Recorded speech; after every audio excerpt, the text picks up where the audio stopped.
said 2 parts. You're getting 2 parts. Damn it. Welcome back to White Heat, episode 32, presented by our lovely people from Godzilla Media, and of course, sponsored by our friends at Johnstone Supply in Troy, and our friends over at Mohawk Honda in Scotia Glenville, where they go out of their way to please you. You can take care of getting a new vehicle or a certified pre-owned vehicle right now from them. It's a wonderful thing. That being said, JJ Alexander back with me after a little quick intermission. Allow me to take care of the audio stuff from the first part of the episode, which was all WWE stuff. If you missed it, go back, check it out, whether you're on YouTube, Google Play, Apple Podcasts, Spotify, whatever, you can find it there. Yes. That all being said, you ready to break down the rest of the wrestling world, sir? Absolutely. Let's start in the East. The Far East. Let's begin with Wrestle Kingdom. So,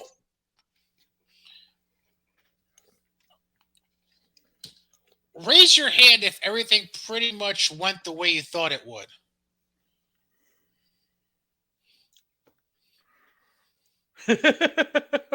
I'm half up on mine. So, let's just get into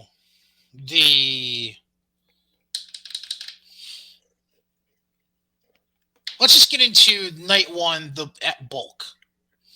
Okay. So first off, Shibata did not end up doing any kind of catch rules match. It was a regular wrestling match. Yep. And it was against Red Narita. Yeah. Which wasn't Shibata what I was won. expecting. That wasn't what I think anyone was really expecting. But Shibata won, so that was expected. The 4 title matches, though, that closed the first night of Wrestle Kingdom, I would say only one of the 4 went the way I thought they would go. Huh? Evil becoming the new Never Openweight champion over Ishii, I was indifferent about, but thought Tomohiro would retain. Ends up Evil gets the dub and wins the belt. Again, indifferent about it, but still didn't think it was going to happen. Next was Chaos, represented by Goto and Yoshihashi, who won the World Tag League, getting their shot at Taichi and Zack Sabre Jr. For the heavyweight tag team titles, and we have new champions in Goto and Yoshihashi. Which goes to show you just how far the cookie has crumbled in that tag team division. No offense, Hiroki, but fuck all. God damn. Didn't see that coming, but apparently that's what they wanted to do in New Japan. Then the third title match, I also didn't see coming because everything screamed happy-go-lucky, smiles and rainbows and unicorns for Hiromu, only for El Desperado to retain the junior heavyweight title. I got nothing. Makes zero fucking sense to me. Yeah, I got nothing.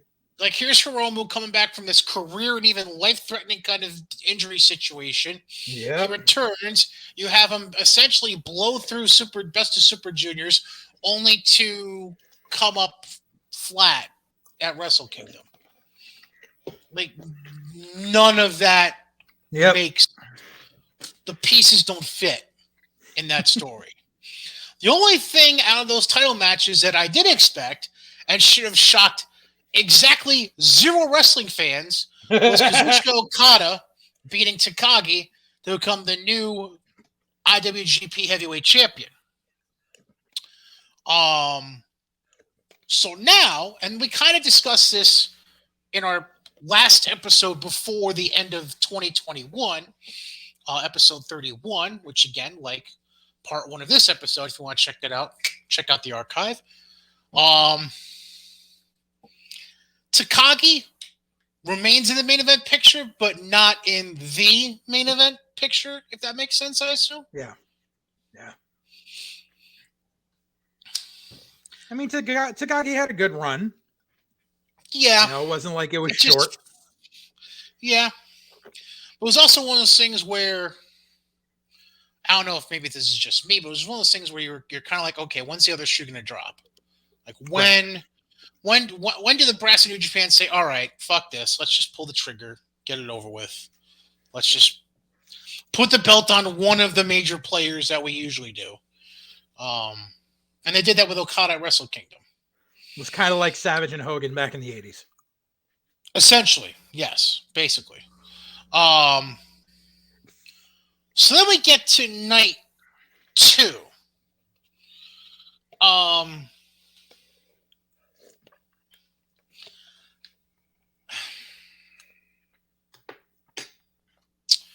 so Robbie Eagles and Tiger Mask retain their junior heavyweight tag titles in a triple threat. No offense to the young ladies, but nobody really gave too much of a shit about the Stardom exhibition tag team match. Yeah. Minoru Suzuki ends up winning that 4-way match that we didn't know the participants of. Reason we didn't know, right? The reason we didn't know that is because there was a New Japan Rambo in the pre-show of night 1. Yeah. To determine, which they usually have some sort of battle royal on the first night in New Japan. That's usually where the surprises come in. Right. So that didn't really surprise me. So the surprises didn't surprise me. Right. Then we had the never openweight 6-man titles retained by Evil, Yujiro Takahashi, and Sho when they defeated Goto, Yoshihashi, and Yo. Naito got the win over Jeff Cobb in a 15.5-minute match. And then the 2 endings nobody was really shocked by if you had half a brain. Tanahashi beats Kenta in a no DQ match to become the new U.S. heavyweight champion, and Okada beat Ospreay to quote-unquote unify the IWGP World Heavyweight title. Thank the Lord!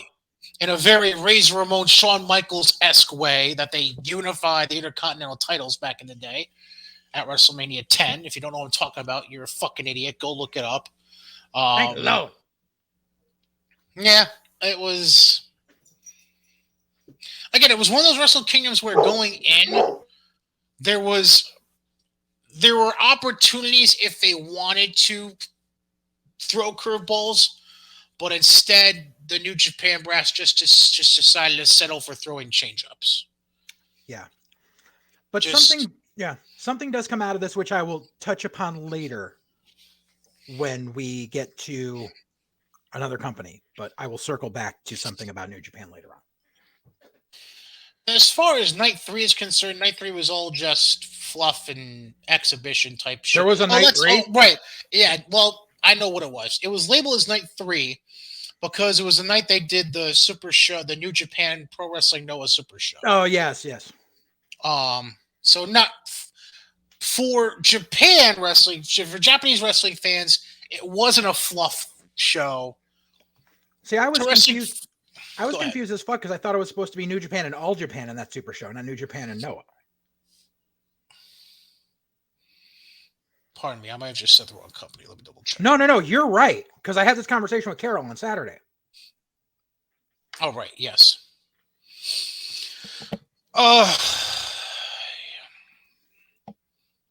Yeah, I was just confused. Yeah. Yeah, no, okay, there it is. I was looking for the promotional poster for a second. I found it. Yeah, it was Noah. Yeah, just one of those things where there wasn't... Again, for Japanese wrestling fans, this was a big deal. Plus, if I remember correctly, New Japan, this is part of their 50-year celebration, if I remember correctly. I could be wrong on that number, but I think it was 50 that we were discussing about a month ago. But outside Japan, like this event, am I wrong in thinking that, or am I just being an asshole? Like, I don't know. It just, To me, it was just another. It was just another. It was just another show. Mm-hmm. I agree. So here's where we are at. I'm gonna try to pull up. See if I can pull up the list of champions. Bear with me for a second. So coming out of Wrestle Kingdom, here is where we are at with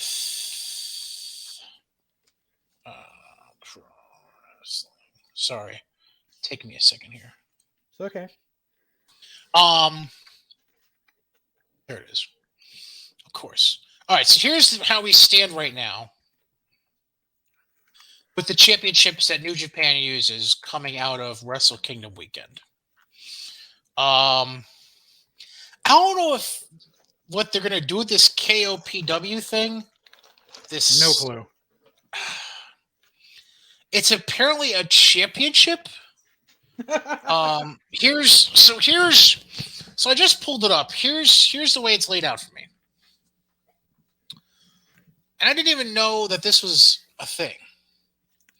So apparently Okada created this title and introduced it back in late July. How I don't remember this, I don't know.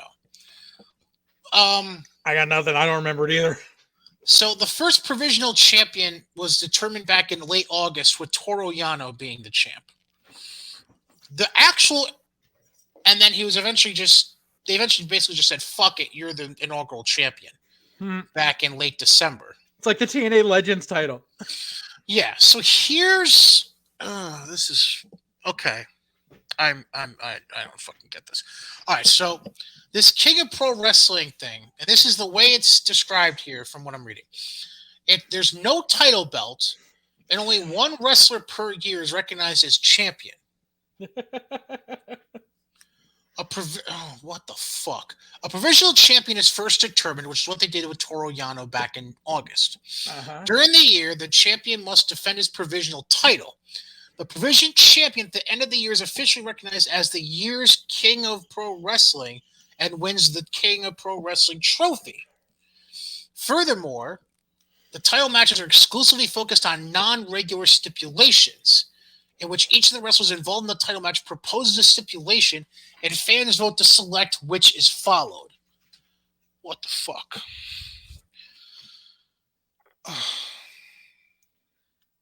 You know what it is?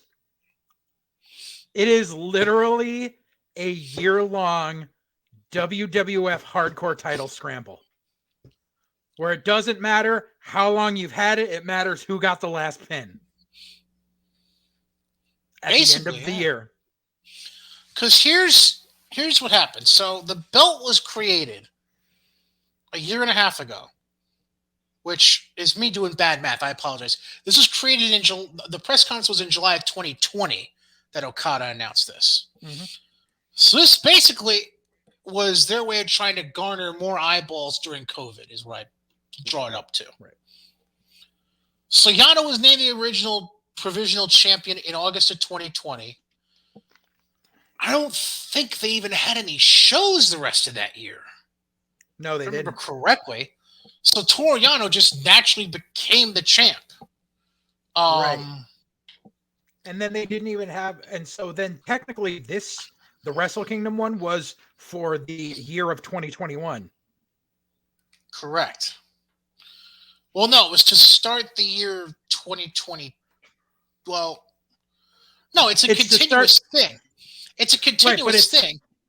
Right, but basically what it just said is whoever got the last pin of the calendar year is that year's King of Pro Wrestling. But because they didn't have any King of Pro Wrestling matches in 2021, like he was just provisional champion for a year and a half. Oh, they did? No, they did.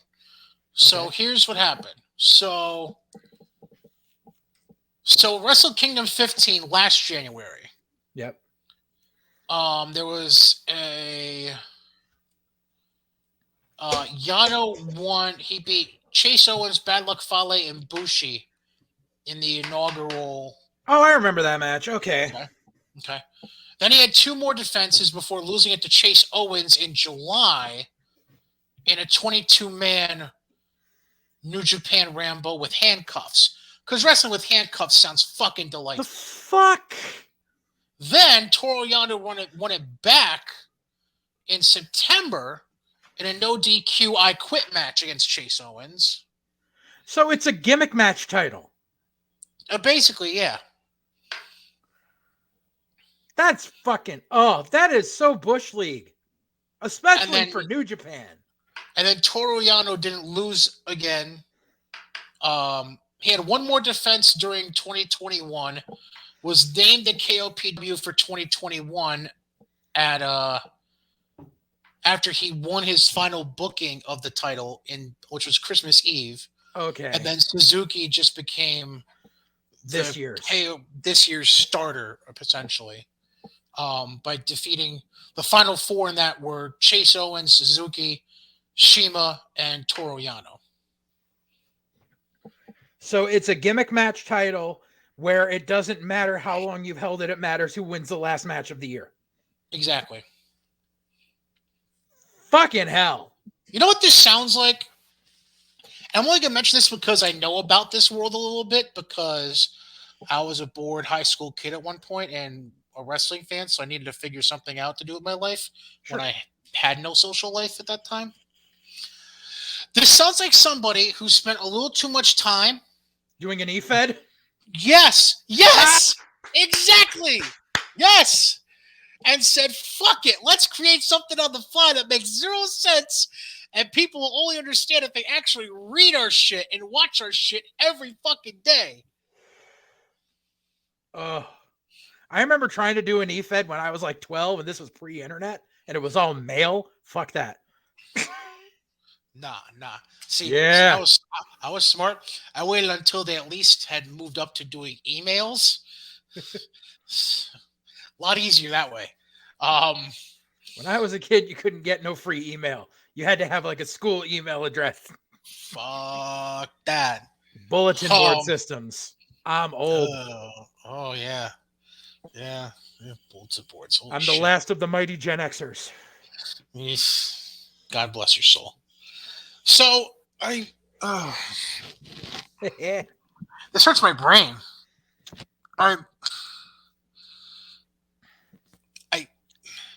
Why would Suzuki allow himself to get involved with this shit?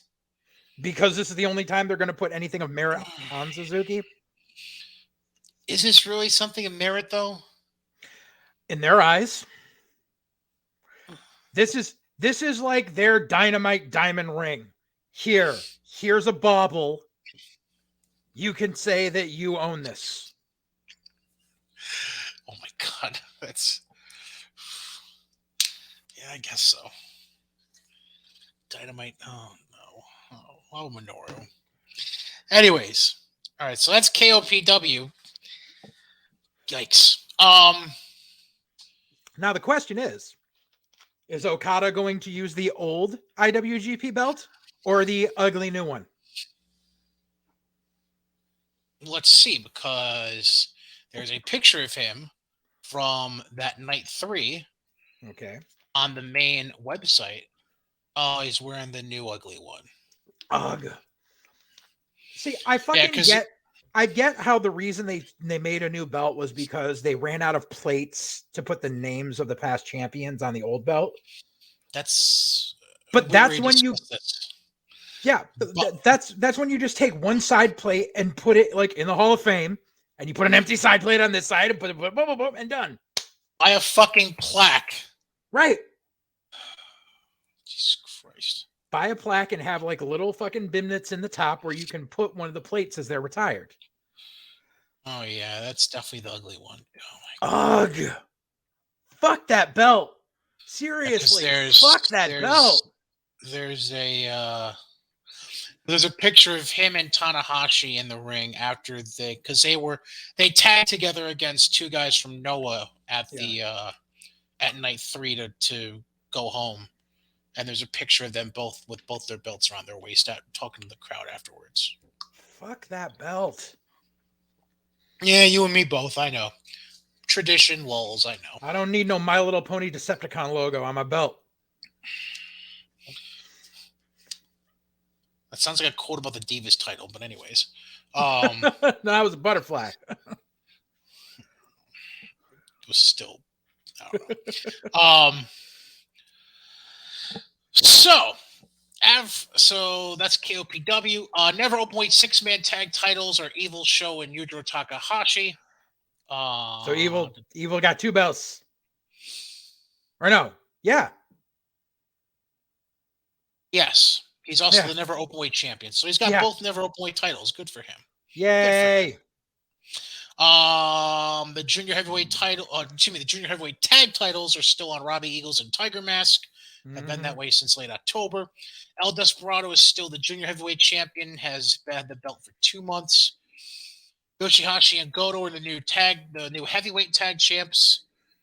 And then Tanahashi is the new U.S. champ. Okada, the new world heavyweight champ. And that's the way the cookie crumbles.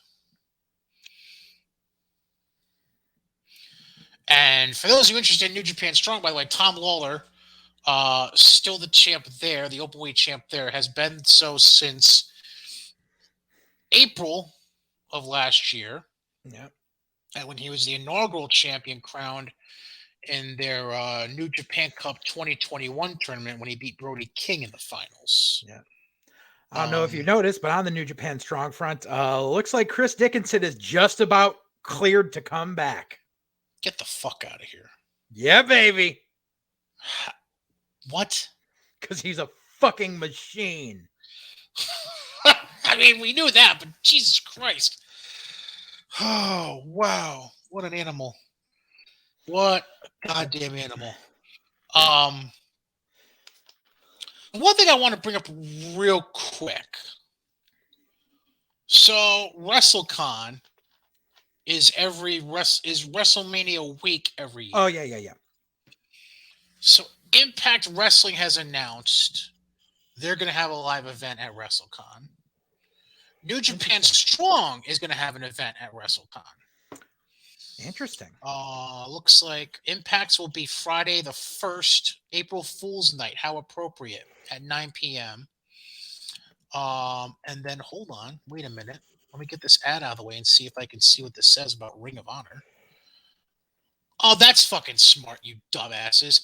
It's going to go head-to-head with Ring of Honor's Supercard of Honor that night. Oof, that doesn't bode well for considering what they just did in Impact. Fucking idiots. Jesus, Mary and Joseph. I can't. Which is funny because Ring of Honor they praised Impact for the Hard to Kill pay-per-view, which we'll touch on in a few moments. So, like, how do you go from... Of course, we need to see if Supercard of Honor is actually going to still happen on that date. They may move it. Right.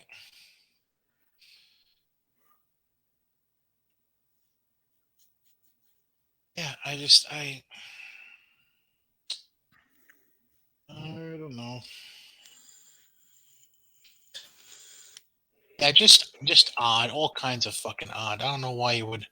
In fact, let me do this. Hang on, just a hot goddamn second. Mm-hmm. Let me bring up WrestleCon 2022 and see what we're looking at here, because I'll give you an idea. I'm guessing GCW Joey Janela Spring Break is going to happen Friday afternoon. Where do I even see? I mean, that's nice. What do I do? Guess, I guess? I don't know. All right. So just as a heads up, I know WrestleCon is going 2 nights. Yeah. I know it's in 2 months, but here, let me run through the talent quick. It's a long list, but bear with me. Here are the talents lined up right now to be part of WrestleCon. The headliner they have at the top of the list is Wyndham Rotunda, Bray Wyatt. Deanna, Brooke Tessmacher, Angelina Love, Beefcake, Velvet Sky, Maria Kanellis, Matt Cardona, Myers, Swoggle, Chelsea Green, Killer Cross, Scarlett, Honky Tonk Man, Ted Jr., yes, Ted DiBiase Jr., Onita, Rock and Roll Express, Tommy Rich, Sam Houston, Mickey James, Nick Aldis, Deborah McMichael, Al Snow, Chris Van Vliet. What fucking why? Why? Don't get me started about that guy. Don't fucking get me started. Kurt Angle, Sonny Ono, Ultimo Dragon, Bull Nakano, Barbie Blank, formerly known as Kelly Kelly, Marina Shafir, Ted, also Sr., known as Kelly Kelly again now. Yeah. Ted Sr., IRS, Mike Rotunda, whatever you want to call him. Ron Simmons, Axe and Smash, and Slick. Actually, a nice list, generally speaking. For a convention, yeah. Exactly. But why can't I find... Oh, you click on updates and it sends you to their Twitter. That's lovely. That's lovely. So Impact on April 1st. Oh, so New Japan show is going to be 5 p.m. on that Friday. Impact is going to be at 9 o'clock. Okay. I'm guessing same building. Yes, same building, correct. And that'll lead more into something I have to mention when we get to Impact. I think you're right about GCW. They just haven't formally announced the GCW show. Yeah, it'll probably be Friday, like 1 o'clock in the afternoon, or even maybe Saturday afternoon before WrestleMania kicks off that night. Possibly, but that would be the dumbest. But that would be. I agree. That's the thing about Mania going. That's the thing about Mania going to 2 nights is they really fucked over the fucking all the indies that try to run that same weekend because they're like, go ahead, people are going to be tailgating for us starting from fucking noon on. Correct. Because we got the fan fests all day. Yeah, I can't see. Yeah, I've.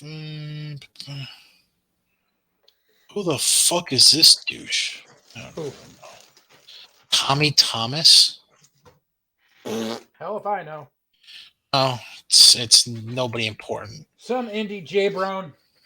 Essentially, yeah. That's basically what I just found out. Yeah, I'm finding nothing about the official. But again, I'm assuming they'll announce that. If they do it this year, I mean, Janela's kind of lost stock since, going from being on the AEW pay-per-views to being the all-star of YouTube. How do you not have... He hasn't even worked GCW lately. I'd like to know how they don't even have an official website for GCW by now. Because that's their whole thing is we're guerrilla marketing. We only do social media. That's fucking stupid. Yes, it is. I agree. Literally takes fucking $40 a year and 10 minutes to make a WordPress site.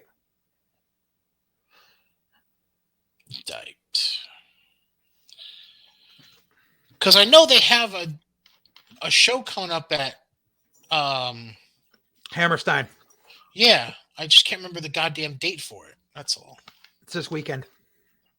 Is it this weekend? Pretty sure. They're doing it the same fucking weekend as Terminus? Well, yeah, because the Jonathan Gresham show? It's in New York. So. Fuck me. I'm almost positive. No, it's next weekend, the 23rd. Oh, it's next. Okay. At least that makes... It's the weekend between Terminus and Rumble. That makes more sense. Good for them.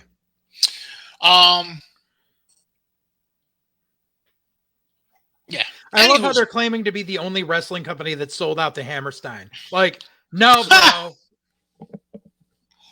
Oh, man. I can't... Did they... Oh, my God. They really said that? Oh, yeah.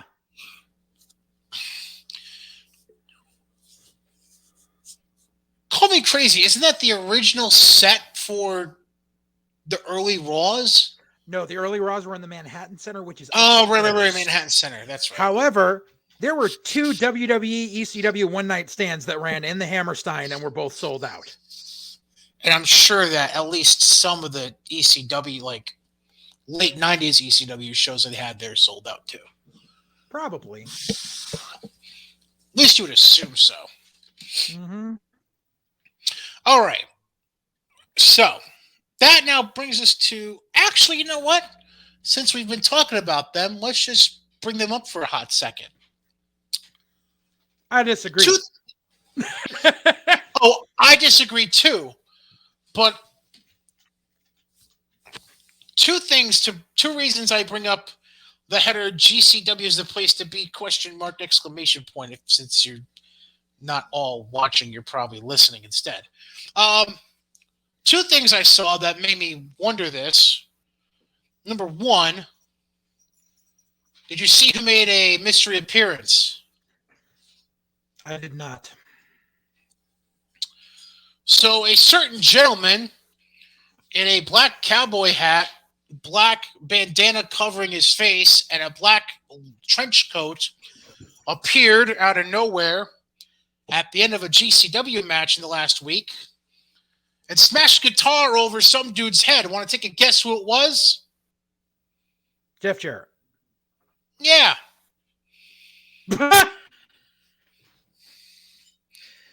Last I thought, he was still an agent for WWE. Dude, why? I don't know. I don't fucking know. I don't know.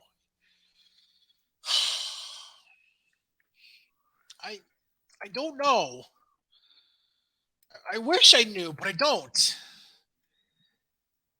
I just don't get it. He's apparently going to, let me see this. Hold on.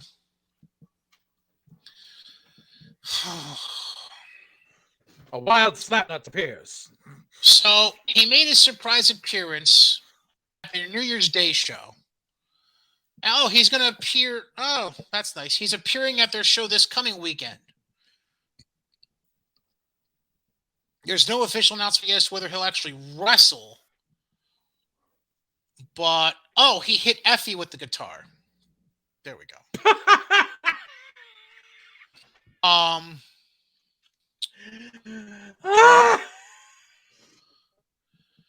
So, oh my God, they did the same fucking thing. They're doing the same fucking thing. Okay, hold on. So, Terminus, correct me if I'm wrong. Hold on. I can pull up Twitter because I literally had this as my last tweet I looked at. Uh-huh. Okay, so Terminus, Gresham's company, their debut show is this Sunday in Georgia. Yes. The night before at GCW, guess one of their announced matches? ROH title match. Yes. And there's no fucking way there's a title change, because guess who Gresham's defending against? Who the fuck? It's not. No, who the fuck is he defending against? The Terminus. It's not gonna. Well, Terminus. Isn't it Josh Alexander? I think so. Okay, so who's he defending against the GCW? He's not wrestling under this name. He's wrestling under his old name. But Flash, Funk, the Boogie. Yeah. Oh, Scorpio. Yes. That'd be a good match. It doesn't have to be for the fucking ROH title.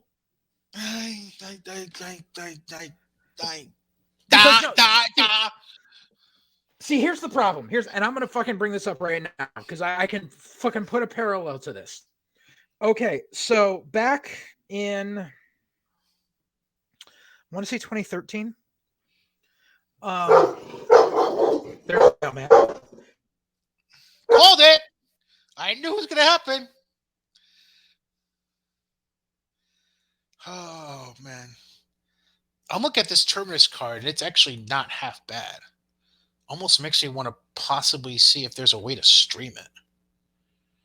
Huh. There probably is.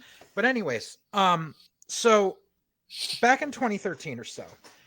Yes. Back when Beyond was still in its infancy stages, but Correct. Beyond would like sanction title matches from other companies because literally it was basically you never saw a title change from another company because fuck that shit.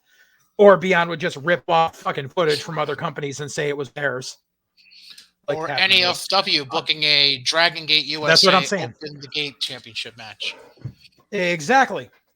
So anyways, so AR Fox at the time A few companies were putting stock in him. That was when he was the Combat Zone Wired champion, and he held something else. But what happened was Fox went to Chile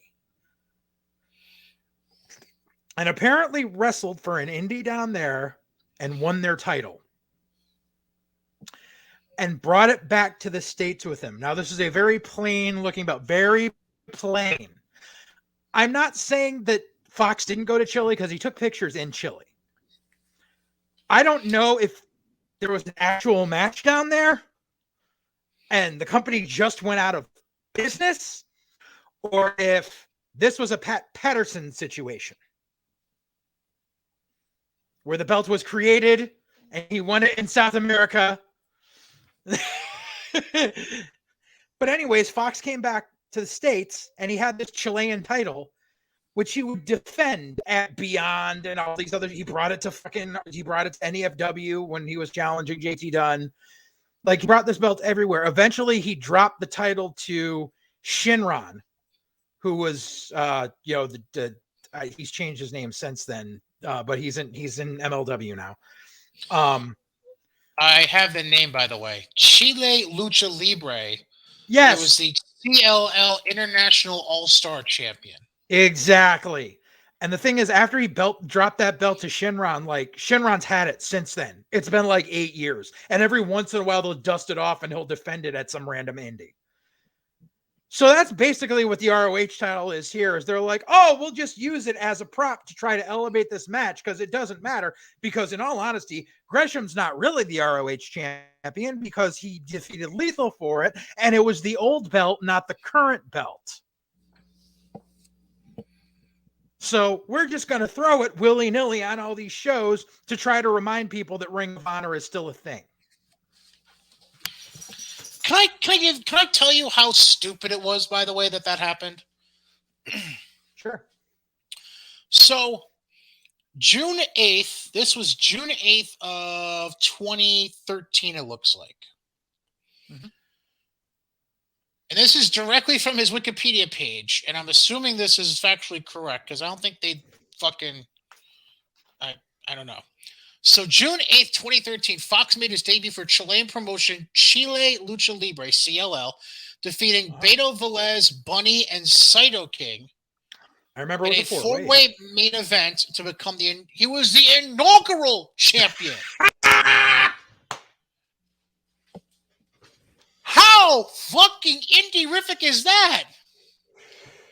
You make your inaugural holder of your title a foreigner who's... How far away is Chile from wherever the fuck he's living these days? He was living in Atlanta at the time. For shits and giggles. Or actually, no, he wasn't living in Atlanta. He was living in Connecticut at the time. Even worse. Because he lived in, what do you call it? He lived in fucking Ansonia. Because he used to come out to, like, when Wood would have like gatherings at Pappy's in East Hartford, he'd come up with his girl. So I'm just going to pull up the country South America. You mean the continent? Okay. No, country. Continent is South America. You said the country. I say South America. I meant the country. You meant Chile. Yeah. Yes. I'm assuming Hartford. I'll just put Hartford, Connecticut for fuck's sake. BDL, Bradley International Airport. Okay. Just to have fun. So I put in Google Maps Hartford, Connecticut to Chile. This is the end result I get. Can't find a way there. Try again. Oh yeah, driving. You're not gonna. I thought you meant like flight wise. Flight wise, pardon me. Can't find a flight there. That's great. All right, so let me try to go to COVID. Oh, true. Damn it. But all right. So I'm gonna have to do this. Still, you're talking a long ass flight to South because you're talking. Chile is the west coast of South America. So you're talking along the lines of basically traveling to California and then traveling down. Okay, so Santiago, which I believe is one of the bigger, it might even be the capital. The capital. Yes, it is. Okay, hypothetically, with just one stop going from Hartford to Santiago. 14 and a half hours, including your layover. Yep. If you're somehow doing a direct flight, it would be approximately 11 hours to go from Hartford, Connecticut to Santiago. Mm-hmm. How you got a direct flight? You better have a private plane, motherfucker. But I wonder if that's why the Indy went out of business, because they paid for Fox's flight. They paid for a private flight. Yeah, sure. Fuck it. We'll drop $1,000 on your flight alone. Why not? Oh, God. I mean, he was pretty popular at the time, but not that popular. I can't even imagine the conversation that led to that booking. I don't even want to know. I can imagine Fox being like, I am going to book these motherfuckers for everything they're worth. Yeah. I mean, Fox's friend price in Mass when he was living in Connecticut was $75. That was his friend price. So drive a half hour. I have another funny story to tell you. So Gresham is facing Scorpio. Mm-hmm. Guess another match that's booked for that same GCW show. Briscoes and FTR. Briscoes are defending the GCW tag titles, but that's not what I'm getting at. Blake Christian will go one-on-one against Bandito for his version of the Ring of Honor World title. Oh, give me a fucking break!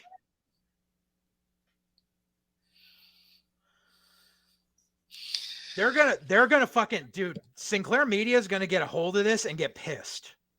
Like, I guarantee they sanctioned the fucking Impact shit. I guarantee they did not sanction this.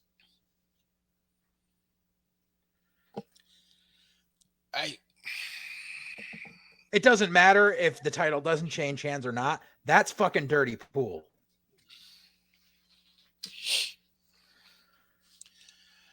I have nothing at this point. Just presenting the evidence. And let me guess, at some point during the night, there's going to be a face-off between Gresham and Bandito. That wouldn't shock me. And then Matt Cardona's going to come in and nail them both when they're not looking. Oh, God almighty. Hi, Brett Lauderdale. Go ahead, take the idea. Yeah, that's the other funny thing. Guess who Cardona's facing in a singles match that night? The ghost of Dory Funk Sr. Ricky fucking Morton. Jesus fuck. We're GCW. We're just gonna grab from everywhere and anywhere and just say fuck it. I mean, I love Ricky Morton, and Ricky Morton can still work. Hell, we used Ricky Morton in RPW, but still. Like, why don't you just why not just have some brains there and fucking bring in Kurt Hawkins and have the two of them work the Rock and Roll Express?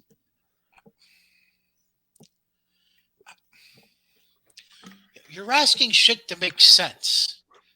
Yeah, bro. Lauderdale doesn't know how to do that. Point taken. Speaking of shit not making sense, we move on to Impact Wrestling, who had a Roman Reigns-like occurrence for that card, which occurred, 2 nights ago?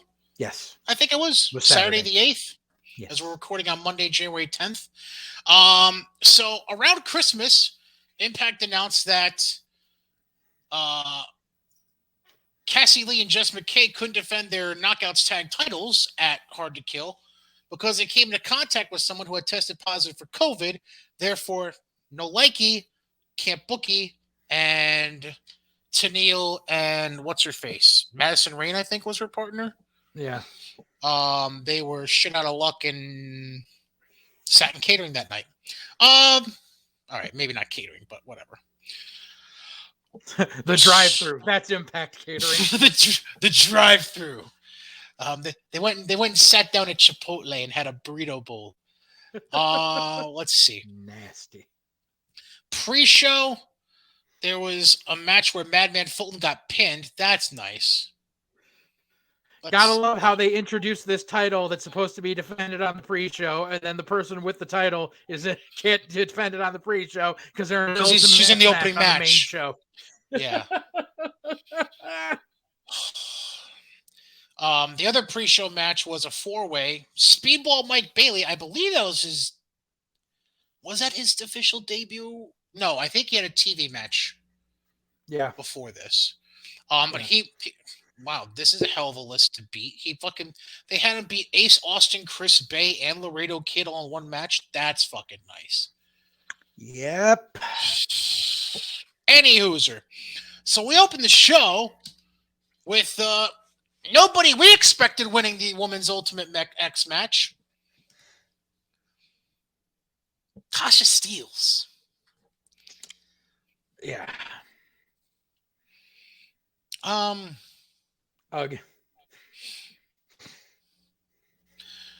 So, the one funny clip I did see out of this match. Did you see the clip of Jordynne Grace falling off the Ultimate X I did not. rope? I did not. The only reason it's funny to me is because she's... All right, so... For those of you who don't watch Impact Wrestling, first of all, good for you. You saved years on your life.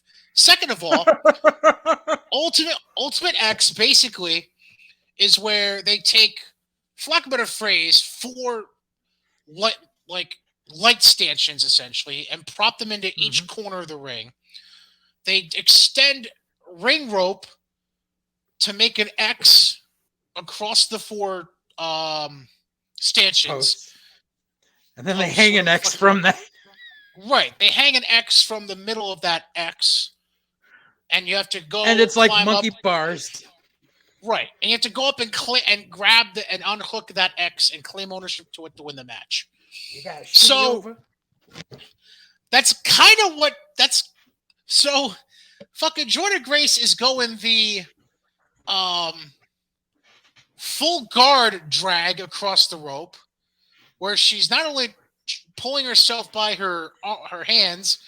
I mean, what the fuck are you doing? You look like you're trying to. Ultimate X always reminds me of that one part in American Gladiators where they have like the hand bike on the stitch. Oh, and they're going, Jesus! Oh, the hand bike. No matter who it is, they're doing this, but they're also kicking at the same time, like it's gonna matter. Yeah. Well, Jordan went about a different route. She was trying to shimmy down the rope by having her legs wrapped around the rope so she wasn't dangling. Mm-hmm. Jesus. That's for John, not you. So listen, she's the one that keeps putting up the Instagram videos, all right? So she shimmied her ass halfway down the rope towards the X that's hanging. And with absolutely no human around her, and she's the strongest fucking woman I can think of in the business right now. Uh-huh. Like, I'd like to see her and Bianca Belair do a contest. Mm-hmm. Fucking just out of nowhere, just bloop. Just bloop. Like, because someone missed their spot where they were supposed to fucking yank her down. Just for no fucking reason. Just does a clean black bump on the middle of the ring. No big deal. Mm-hmm. I had to laugh. At least she had to laugh at it too, because she's the one that posted the fucking clip. So after Tasha Steelz wins that match, which means Tasha Steelz against Mickie James at some point, I'd assume, which means I don't know. Mickey's got to carry someone else. Yep. Trey Miguel successfully defended the X Division title against Steve Macklin, so Macklin can no longer challenge for the belt as long as Miguel has it. Yay. Gresham successfully, shocker here, successfully defends the ROH World title in a Pure Rules match against Chris Sabin. Yeah, it was like the day of they announced it was a Pure Rules match. I was like, really? I was like, Sabin's got to be loving life right now. Yeah. I've always hated the whole Pure Rules fucking thing. Always. I'm sure you're a fan of this result, though. Josh Alexander beat Jonah by submission. Yeah, whatever. I didn't care about either guy in it. Then came an interesting part of the show. 10-man hardcore war. The match itself, not interesting.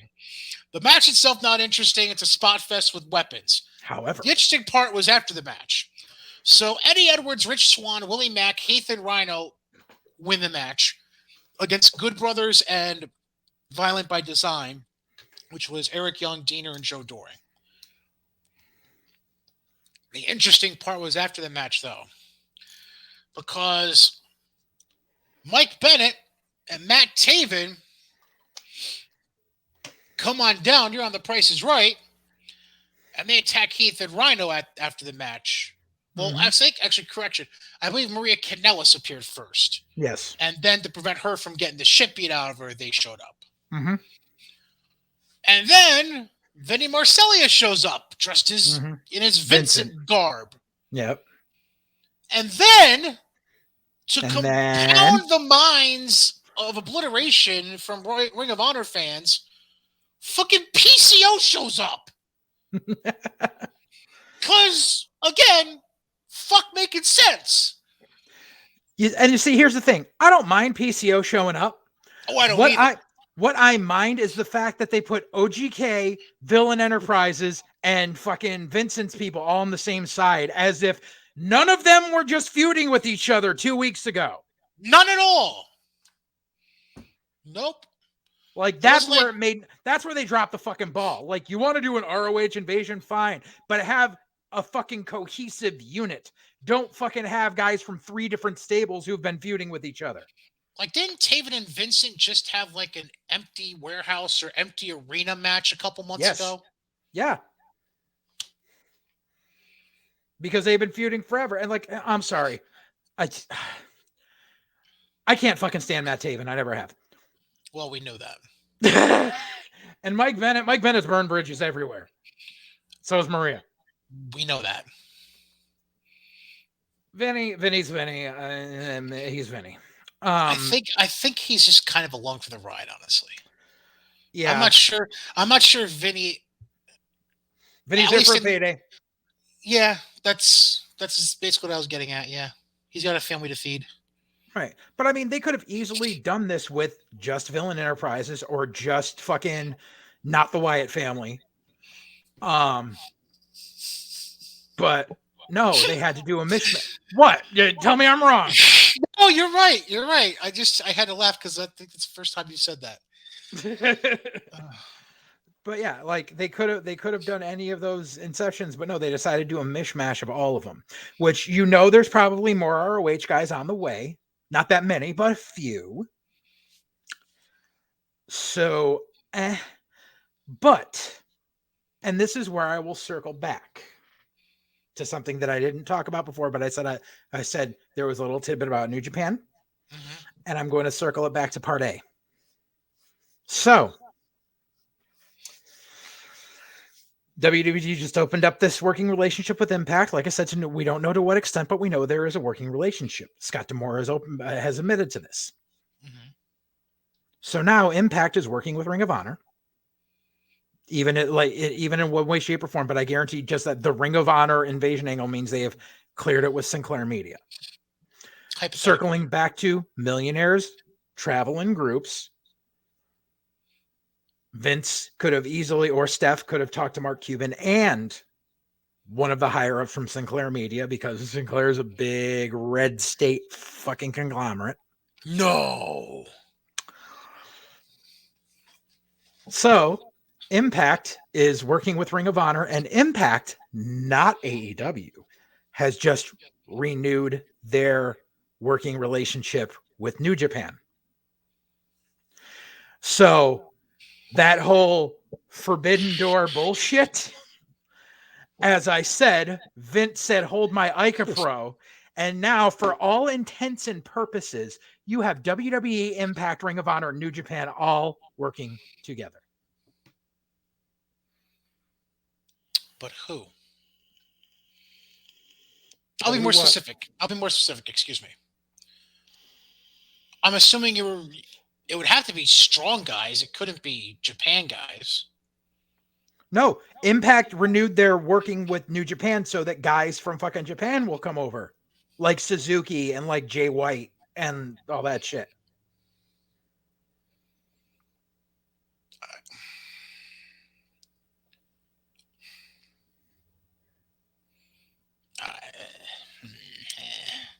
I'm just saying. It's me hemming and hawing about that. You can hem and haw. I'm just saying. If you want to play fantasy booker, now's the time. I mean, hell, for what it's worth, just because you might not have anything else for him to do, but you know it would get an international buy rate and more people to subscribe to Peacock. Night 1 of WrestleMania, somewhere on that card, you have the New Japan champion defending his title against the WWE Intercontinental Champion. No, it's not going to happen. It's not going to happen. One can dream. I mean, you can dream all the fuck you want. You can have a wet dream if you want about it. I don't give a fuck. You're not getting Okada Nakamura. It's not happening. All I'm saying is it's more viable than Okada showing up in AEW. Well, no shit. We knew that. We knew that before any of this shit happened recently with fucking Impact and WWE. Right. But all I'm saying is Impact is sitting here building bridges. And while they may be doing some fucky stuff on the back end, they might have finally decided, hey, you know something? It's time to stop being the small dog in the fight and to team up with the big dog. Well, they're at a point, too, where there's not going to be any immediate returns. Right. This. They have to get through this wave of shoddy booking to get to where you'll start to see returns. Right. But with ROH names appearing on their shows and possibly WWE names appearing on their shows, hell, I'm interested in going to checking out that show in Poughkeepsie in March. I mean, Impact is pretty ballsy to want to run in a venue that holds 4,000 or 5,000 people. Mm-hmm. That's pretty ballsy for a company that's literally been doing all their pay-per-views in a studio that holds 300 people for the past 2 years. So there could be something there. Center? Yeah.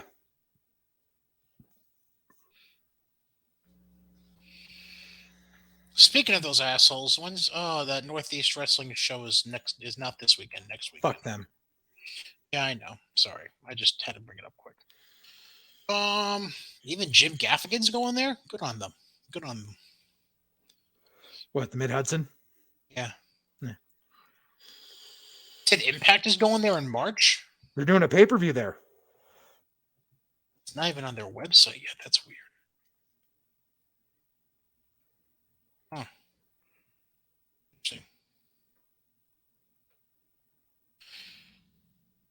Oh, I'll try to find this, but I'm not doubting you. It's the first time I'm hearing of this. Hard to Kill 2022 announced for Poughkeepsie, New York on April 23rd. The Impact Year's Wrestling Rebellion. Oh, Rebellion. Gotcha. They announced it during Hard to Kill. Saturday Night at the Bomb Factory. And because they have... Take place from Poughkeepsie, New York, Saturday, April 23rd. No venue was officially announced, but the Mid-Hudson Civic Center seems to be the likely candidate. No shit. So they did tapings last night in Dallas. They're doing more tapings in 2 weeks in Fort Lauderdale. Then they have No Surrender in New Orleans and TV tapings the middle of February. Then they have Sacrifice and TV tapings the first weekend of March in Louisville. Mm-hmm. And then they're going to be in Philly for more TV tapings St. Patrick's Day weekend. And then Poughkeepsie is the 23rd and 24th. Yep. Okay, so the Mid-Hudson holds about 3,000 people. So a little less than what I said, but still, that's pretty ballsy for a company that the last time they tried doing a fucking house show loop was running in American Legion halls. Yeah. I can still remember the 2 shows that they ran in Albany. One was still under the TNA umbrella, because I still remember it had the red ropes. Yep. And that was when Kurt Angle was still in the company. Yeah. And he even did a photo op. He did an in-ring photo ops after the main event. Nice. And then the second one was under the Impact banner when they had switched their color scheme to the blue ropes. Yep. But yeah, you know what? We may have a road trip on our hands in April. That's a possibility.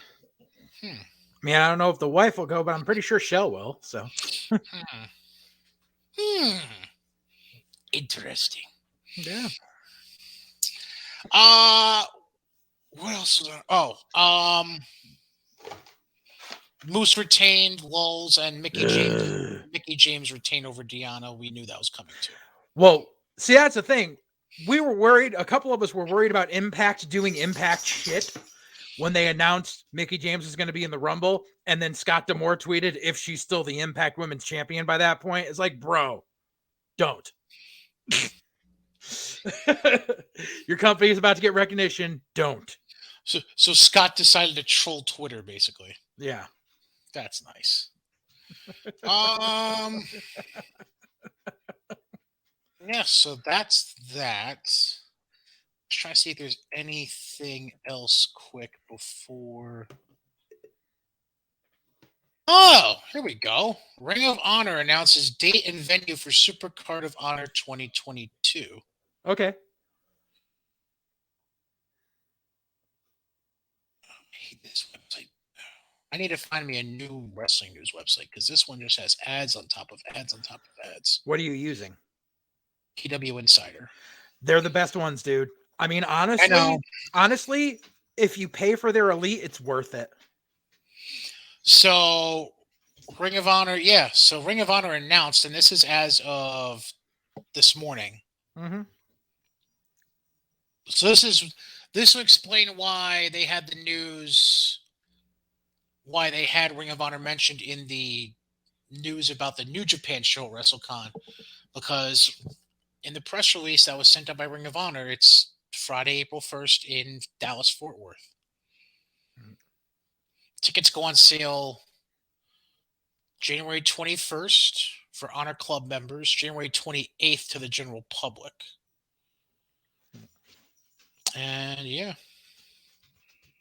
At the Curtis Colwell Center in Garland, Texas.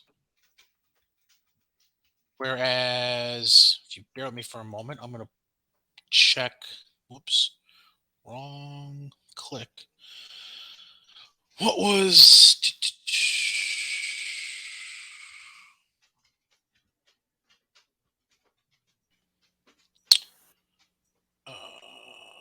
where the hell was it?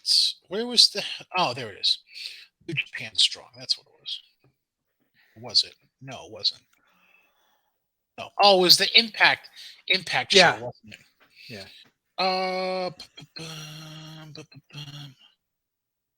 Why is it so hard for me to find what I'm looking for? Having a oh, here it is. Impact. Their shows are also in Garland, Texas, but it's got to be a different venue than. Yeah. Yeah, I don't know where the hell they're doing it.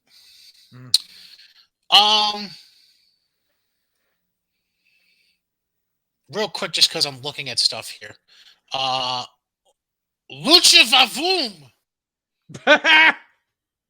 They're still around?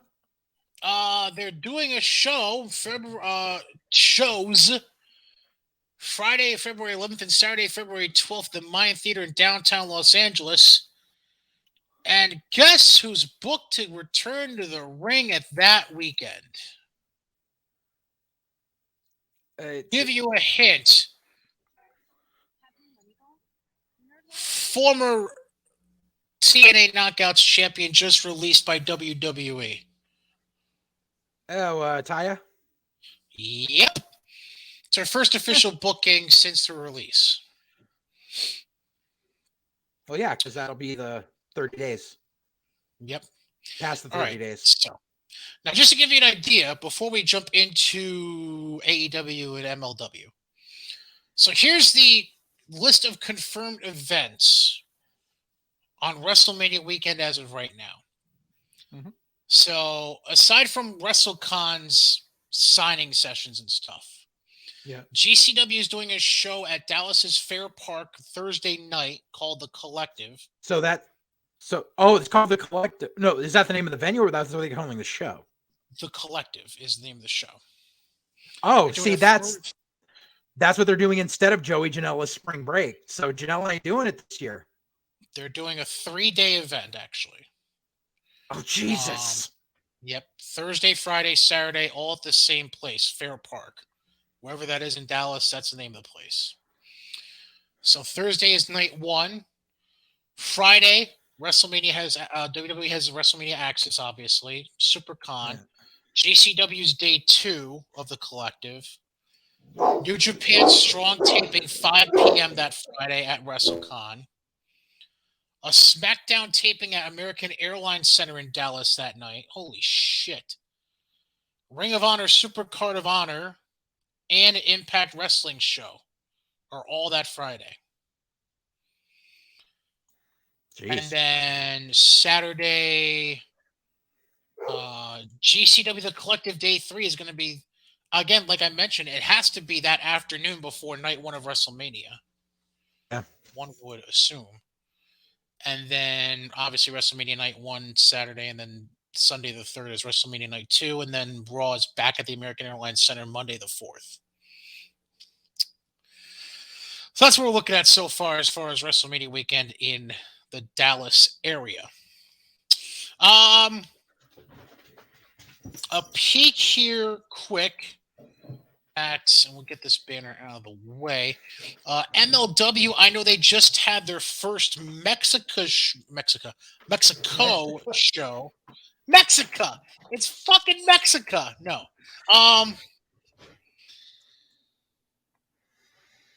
So you mind helping me figure out what exactly happened at this show? Sure. Go ahead. So basically, because this was basically the ushering in of the Azteca Underground as an actual brand of MLW versus just like random people. So obviously, they're able to use Mexican people and everything, and because it's Azteca Underground, they can use the AAA and CMLL guys' actual names, because that's the problem. Is any of the names associated with Lucha Underground are owned by Robert Rodriguez. So they can't use those names at all. They had the tag match as the main event with Hammerstone and Pagano against Taurus and one of the clowns, I think. Basically, Hammerstone and Pagano won the match. After the match, Pagano turned on Hammerstone, laid him out. Pagano wants to lay claim to the MLW Heavyweight Championship. This is basically the beginning. The seeds have been getting sown.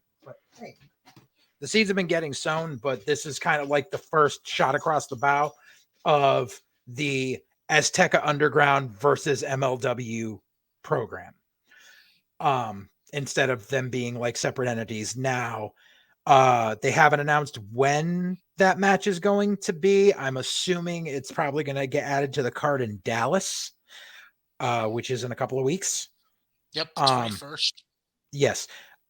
So in the interim, and I have to check the dates on this. It's on MLW's Facebook page, but they basically got a outdoor venue in Mexico. Oh, go ahead.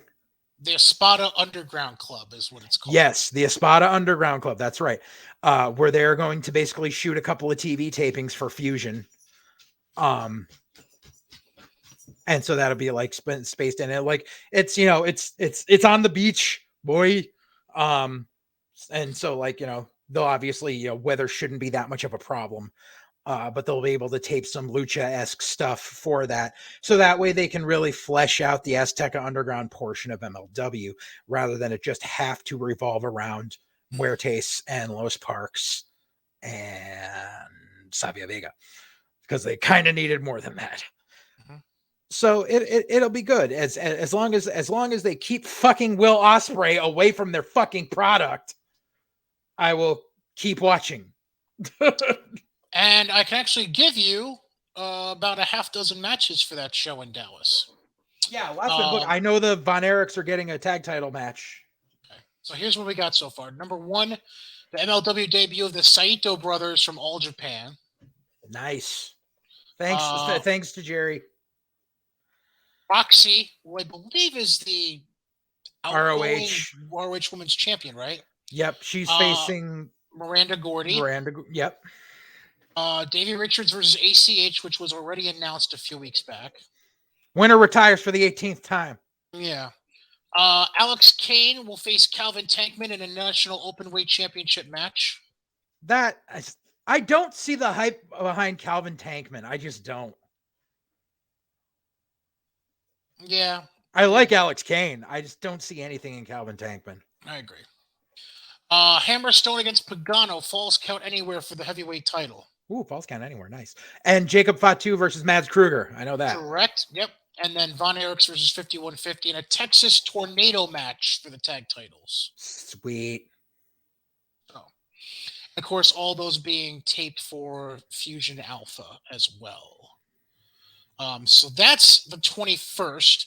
They also have 2 other events previously announced.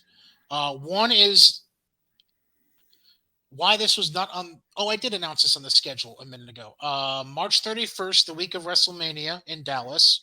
Yeah. They also have MLW Super Fight, which will be February 26th in Charlotte, North Carolina, Queen City. No official matches released for that yet. I tell you, I really miss their studio tapings in New York. Mm-hmm. Agreed.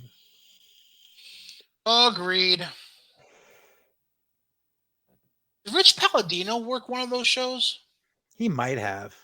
I think he worked one of their tapings. I can't remember off the top of my head. Yeah, so that's the MLW update. Now we get to the clusterfuck of them all. Yeah. And there's a couple of headlines I want to bring up, and then fucking feel free with whatever you want to say. And the 3 things I want to bring up is going to kind of jump around. Number 1, just this morning, I finally watched the clip of what everybody was talking about with the Ray Phoenix thing. Oh, yeah. When he got chokeslammed by Luchasaurus, a.k.a. Barney the Big Green Dinosaur. Dino douche. I mean, I get the way the arm came down looked ugly, but... It's not broken. Yeah. My guess, when you watch it back, if you know anything about the fucking human anatomy, it was, if anything, it was clearly ligament damage. It wasn't a broken fucking arm. Mm-hmm. The arm just happens to bend the way it's not supposed to bend, but it was still a bending joint. Mm-hmm. It was never gonna be a break. So for any of you morons who don't know the fucking anatomy and we're trying to be like, oh, he broke his fucking arm. Oh my God, that's so gross. No, fucking watch it back. It just bends the wrong way in a bendable part of the body, jerk off. I'm going to tell you, I'm going to say this on that. Everyone keeps saying this person wrong, did this person should have. They were both at fucking fault for agreeing to do such a stupid fucking spot.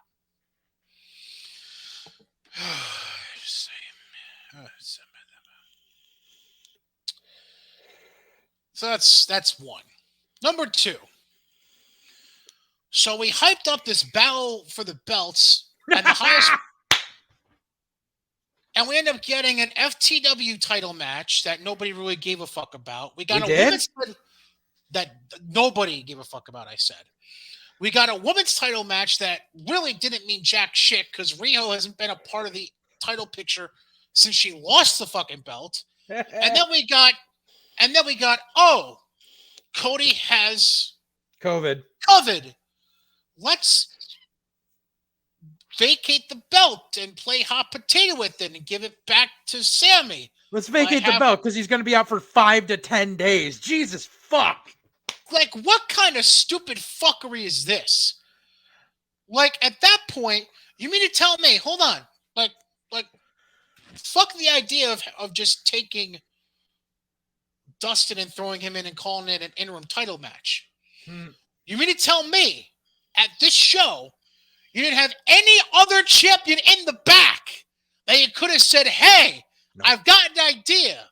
No, Cody, would you like to defend your title successfully tonight? No, fuck that. Let's have fun, kids. And you see, this goes back to my fucking synopsis that I said at the beginning of part A. AEW does not know how to book on the fly. Because, okay, so let's cover Battle of the Belts before I go back to Eviscerate Dynamite. I even would have taken Adam Page making somebody job out to him in 5 minutes over a stupid fucking Guevara. I mean, no offense to Dustin. No offense to Dustin, but they dusted him off for this. Motherfucker hasn't been on TV since fucking he jobbed out to Malachi Black how many months ago? And we knew who the fuck was winning the moment the bell rang. Well, I mean, like you're not gonna do Dustin Cody 2.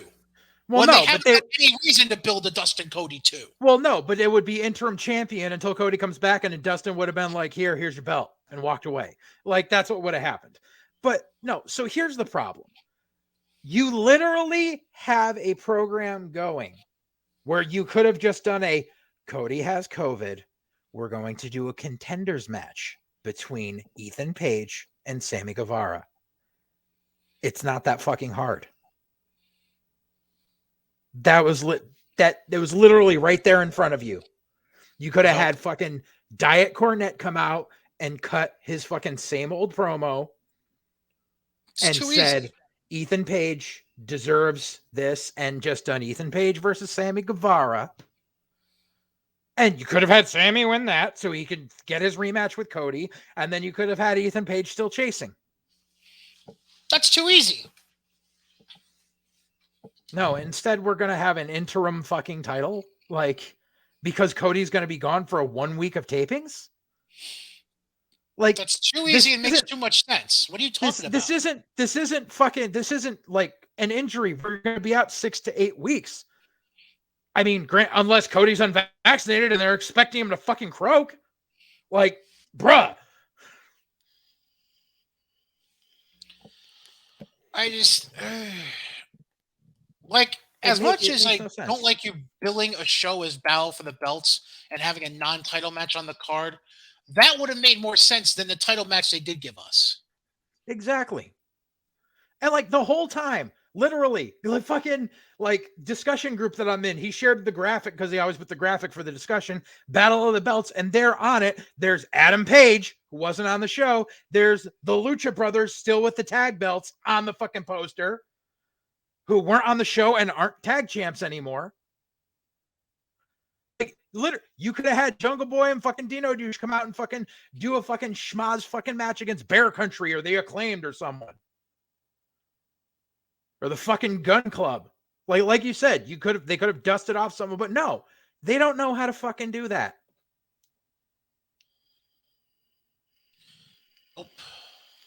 Nope. Have them defend against fucking 2.0. Something. Because we know now that really, like, they gave the tag titles to Jungle Boy and Luchasaurus as a feel-good moment to end the first episode on TBS. And they're just going to job the belts back to the fucking Bucks in another couple weeks. Wait a minute. What? That just reminded me of something. Uh-huh. You just crowned a new women's champion. Yeah. She couldn't give you a 6-minute match? I don't even think that match where she won the title in 6 minutes.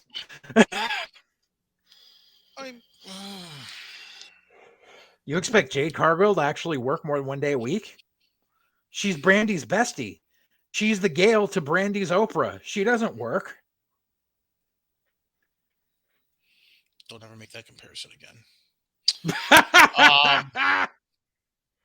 So before we get knee deep into your lengthy laundry list of notes, one other thing I want to bring up.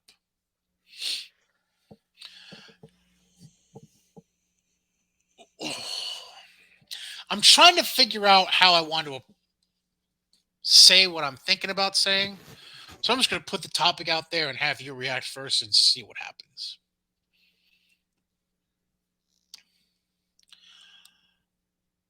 There's a way to handle. You know where I'm already going with this, don't you? Well, it depends. There's 2 social media faux pas people this week, baby. There's a way to handle a disgruntled former employee's comments.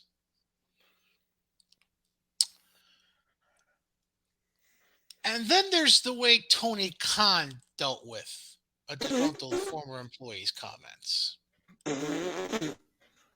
So for those who don't get the tease here, Big Swole basically said, fuck this shit, I'm better than this, and is no longer part of AEW. Well, her contract essentially, well, she didn't resign. She was like, no thanks. Supposedly she wasn't given an option to resign. Well, she cited a lack of diversity occurring within AEW. Uh-huh. To which Tony Khan said, I let these minorities win on TV. Yeah. Yeah. Like,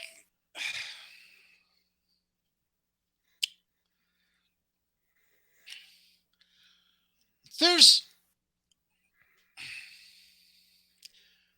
Tony, pal. Number one, a situation like this is typically a hands-off issue to be addressed by an executive.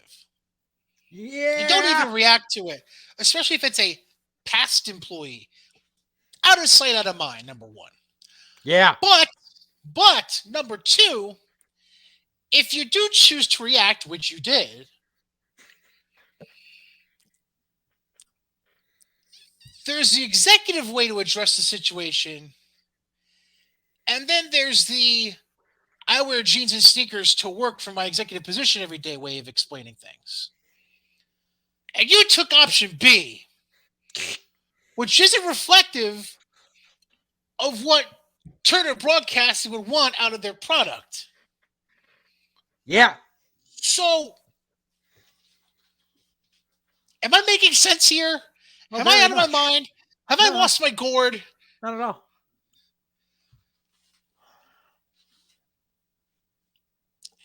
I'm not going to read any of the statements from either of them. They're easy to Google. It's not that hard to find. All I'm going to say is this. Considering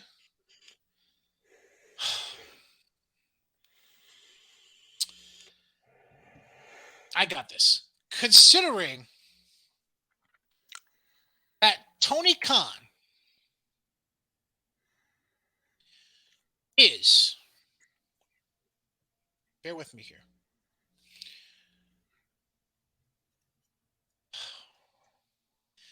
considering he is Pakistani American. I love how he calls himself brown. Considering he's Pakistani American and the son of an NFL owner,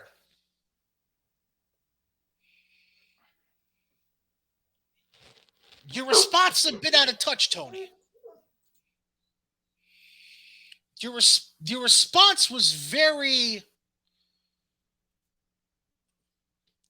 This is going to sound a bit degrading for the generation I'm about to say.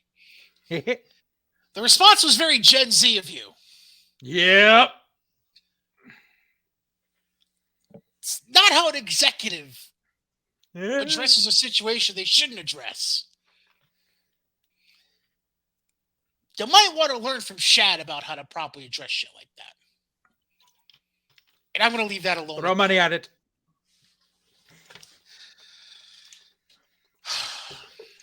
Can I speak? Do you care to comment any further on it? Oh, yes, very much. I've been waiting for this. I've been waiting for this since before you went on your cruise. Okay. Go ahead, sir. So, I know everyone throws around like, you can't call Tony Khan a racist, blah, blah, blah. Tony Khan is a hypocrite and a classist. That, it's not racism, but it's just as bad. I'm going to tell you exactly why all this happened. Because...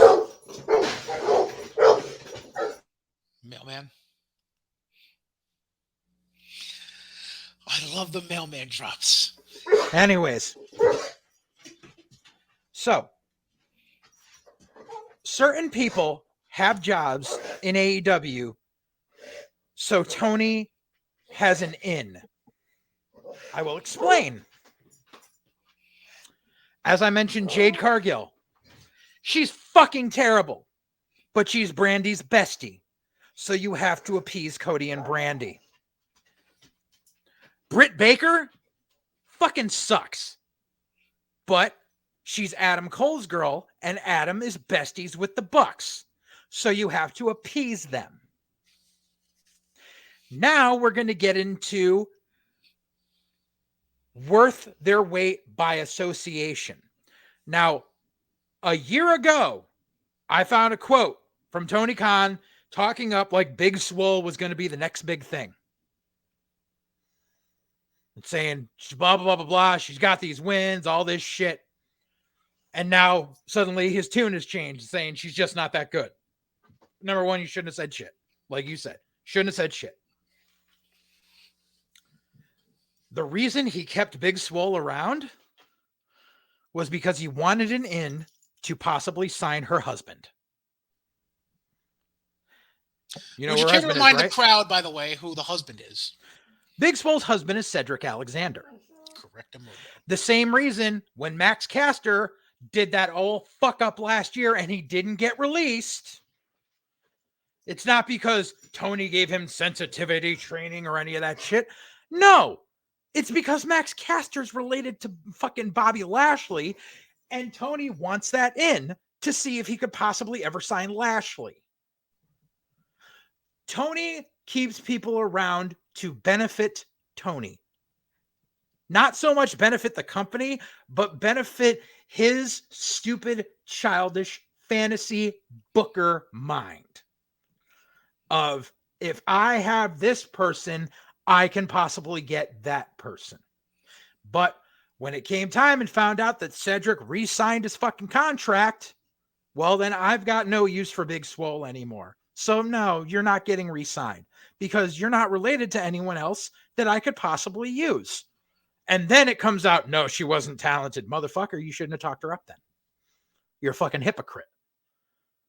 And then to respond to her shit, like, and that's where the lack of diversity comment comes from. It's not a matter of different colors not holding titles or push. It's because you have a roster of 125 people, and it's the same handful of them on Dynamite every week. That's where the lack of diversity is. It's not the matter of the people's ethnicities.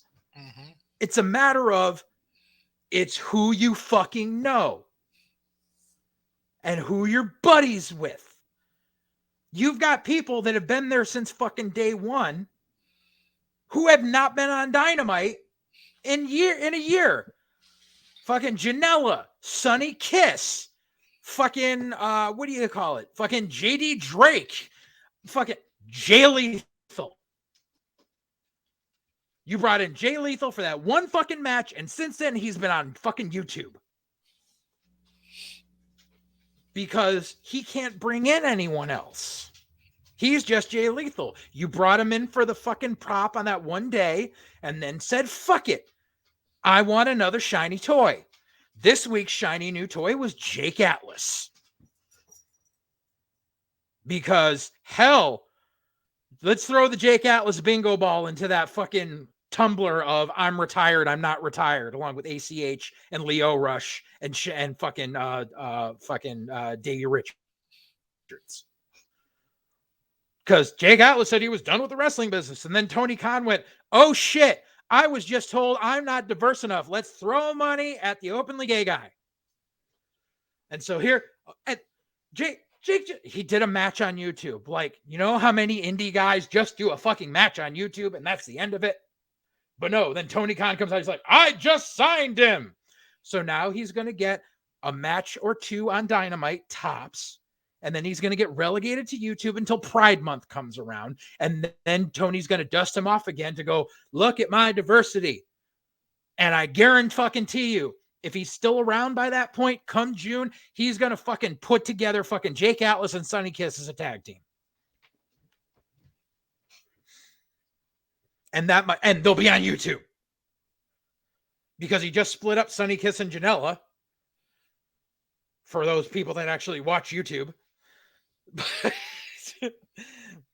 But most other people don't realize, like, you know, like I said, like, you know, because we were keeping count of how many people are on the fucking roster, and you're up over 125 now. And you have 2 hours of programming and an hour of pre-tape that are actually on regular TV. And it's the same people every week. It's the Bucks, Cole, Fish O'Reilly, Luchasaurus, Jungle Boy Christian, 2.0 Daniel Garcia, Eddie Kingston, Chris Jericho, Jade Cargill, Britt Baker,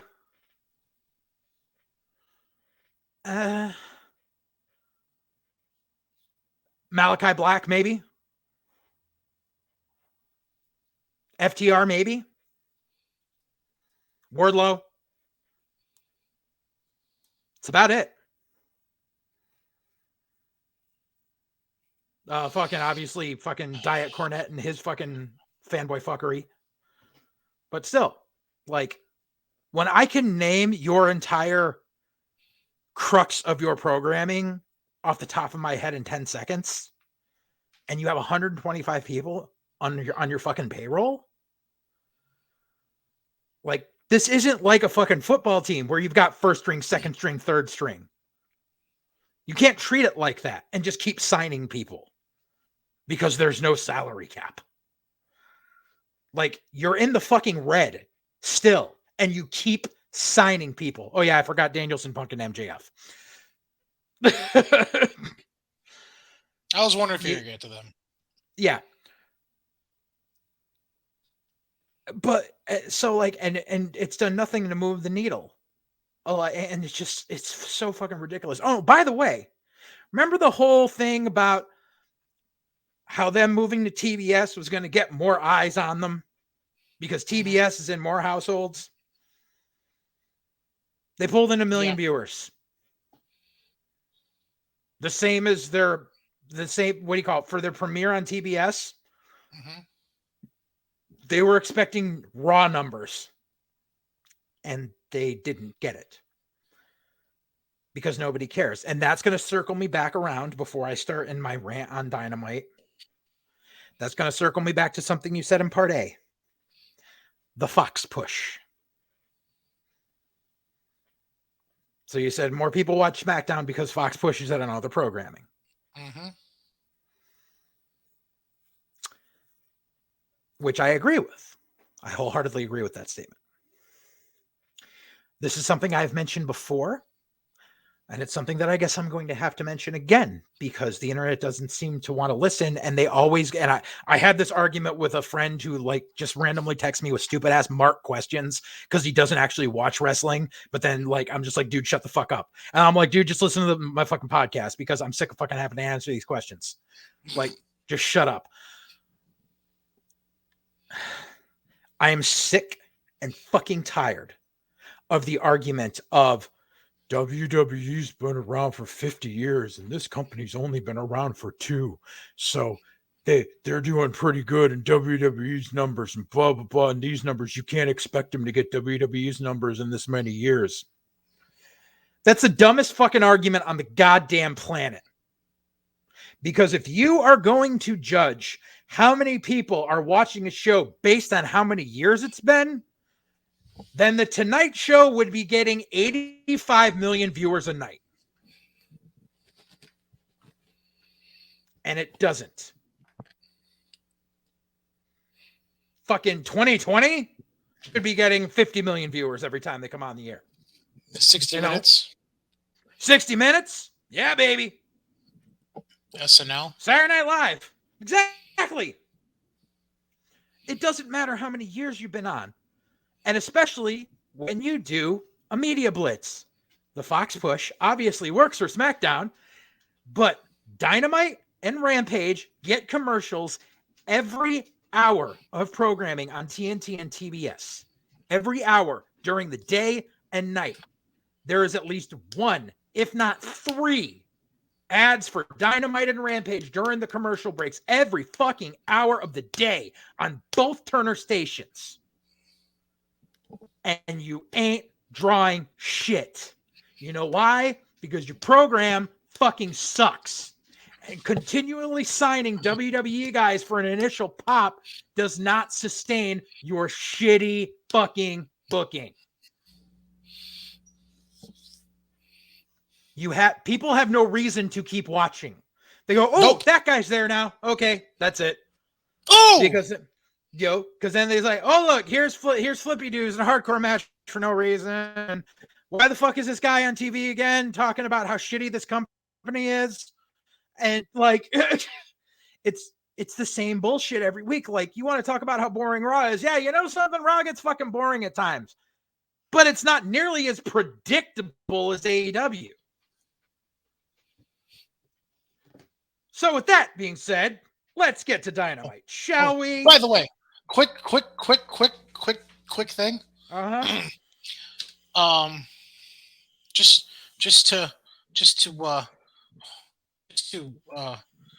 Just kind of want to shit on whoever mentioned the WWE being around for 50 years and everything. Oh yeah.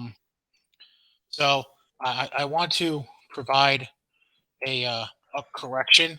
Technically, WWE has been around for 69 years, going back to when it was Capital Wrestling Corporation, and WWE's only been on television on a weekly basis since 1993 when Raw came out. I mean, Primetime was on every week. Well, I mean, like on a live. Oh yeah, live. As far as live. January 1993, which is 29 years ago now. Suck a dick. Yeah. Go ahead. Yeah, exactly. But yeah, so okay. So now we get to the premiere episode of Dynamite on TBS. Dun, dun, dun. And we open with Danielson versus Page again. Wait. We're talking about this past Wednesday as a January the 5th. Yep. We opened that show with the same match. Again. With the same stipulations. Again. That we had, judges. 3 weeks prior? Yeah. And then they brought out the judges. Did you watch? No. Do I want to know who the judges were? Take a wild guess. I guarantee you're wrong. How many? 3, I'm guessing, right? 3 judges. All right. Here's the caveat question I need answered. Yes. Do they all have current connections within AEW, or are they just random fucking people? Current connection.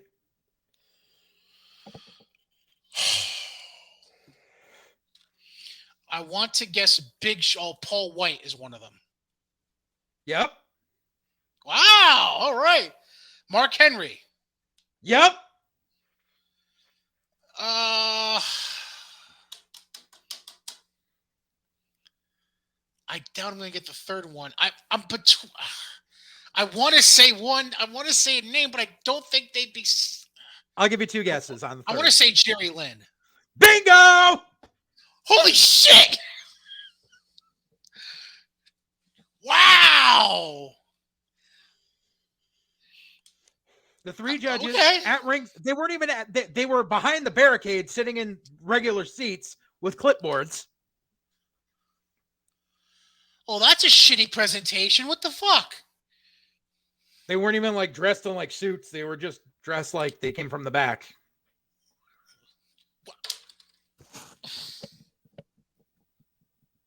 But dude, Go ahead, continue.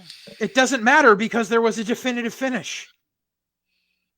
So the judges didn't even matter.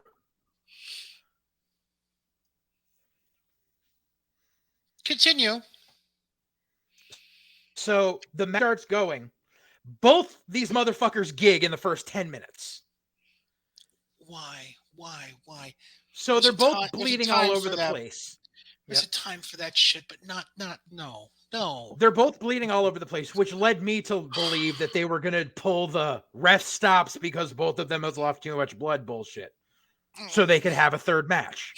Oh, they booked themselves worse than Super Clash 3. Continue. No, so they're both bleeding. They keep filling time by, and this was my note. I said, remember the Punk Joe feud where all the ROH bots complained that Punk was just wasting time doing headlocks for like fucking most of the match? So this match, that was Bryan Danielson doing jumping jacks. What? It would literally be shit can Page, stomp him on the outside, get back in the ring, do like 3 jumping jacks, go back outside, stomp on fucking Page some more, come back in, do jumping jacks. Like, because I have cardio. And for how much Danielson claims that he loves Japanese wrestling, he would know that the stalling shit that he pulled in that match would never fly in a New Japan fucking event. You think?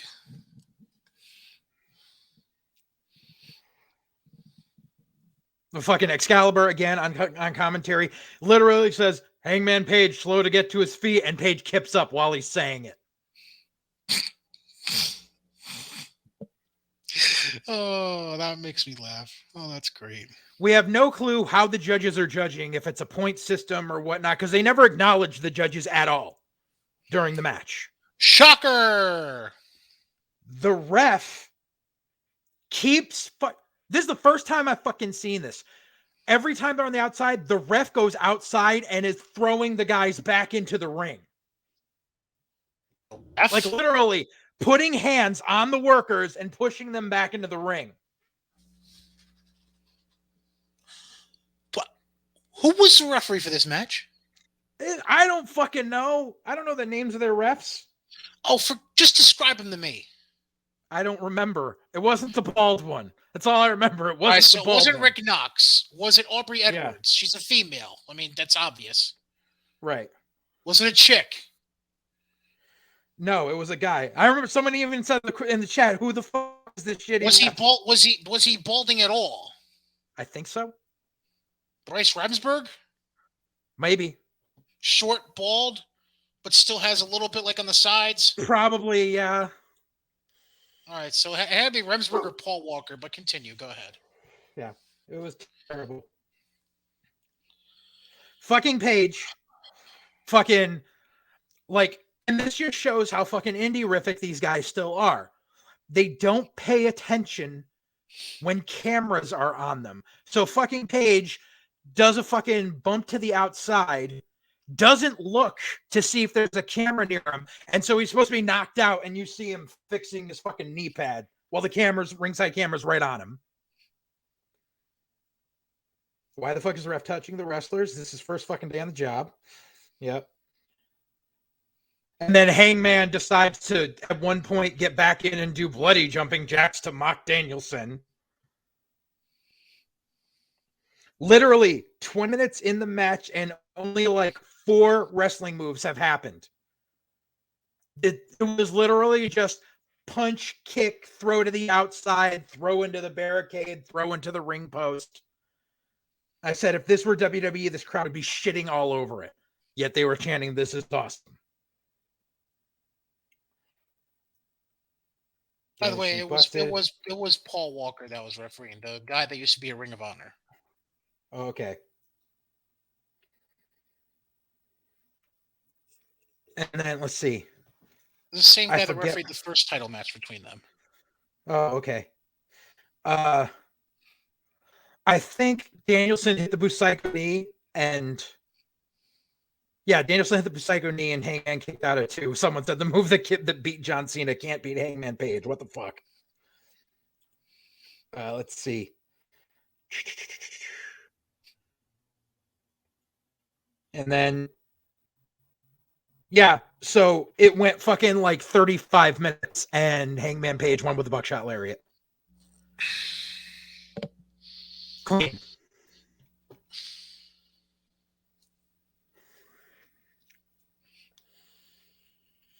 Go ahead. May I? Uh-huh.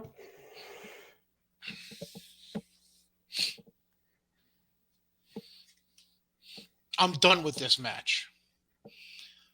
But as I was trying to find a clip of the match to try and figure out who the referee was and just see how stupid they looked bloodied, I came across a quote a comparison that Danielson made for Hangman Adam Page. Did you hear who he compared Hangman Page to in an interview recently? No. Steve fucking Austin.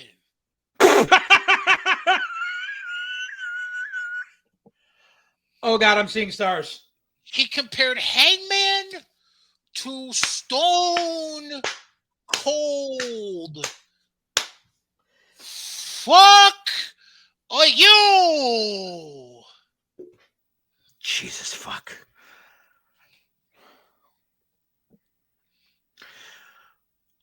Brain damage. Yes. So then after that, we have MJF come out for a squash match, because MJF says he's decided to look past CM Punk and try to work on wins so he can actually get in the title picture, because it's the first week of the new year and AEW does that bullshit where your record resets on the first of the year, which makes no fucking sense, because then how the fuck do people get title matches in the interim? If everyone's got a 0-0 record, who the fuck is a contender? They base it off of your records from the previous year. But no, because your record resets to 0. Well, they gotta base it on something. This is where they're wrong. Oh, I gave them a chance. I really did. And then AEW decided to fuck all. So we have MJF coming out for a squash match against We Got Lio Rush at home. I forget the dude's name, but he looks like fucking Great Value Lio Rush. Actually, no, he looked more like Great Value Kenny Bangle. Oh, Lee Moriarty? No, not Lee Moriarty. No, it was a random ass local job guy. Okay. But so what happens? MJF is walking towards the ring, and this is why it made no sense. Like, what do you call it?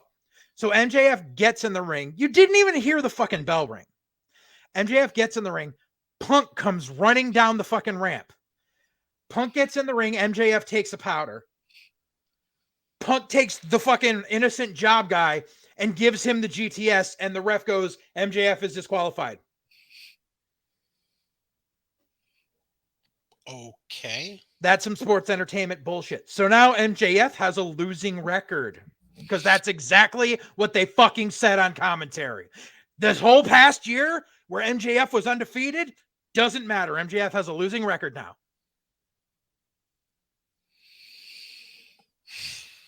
By the way, it was Sean Dean. Okay.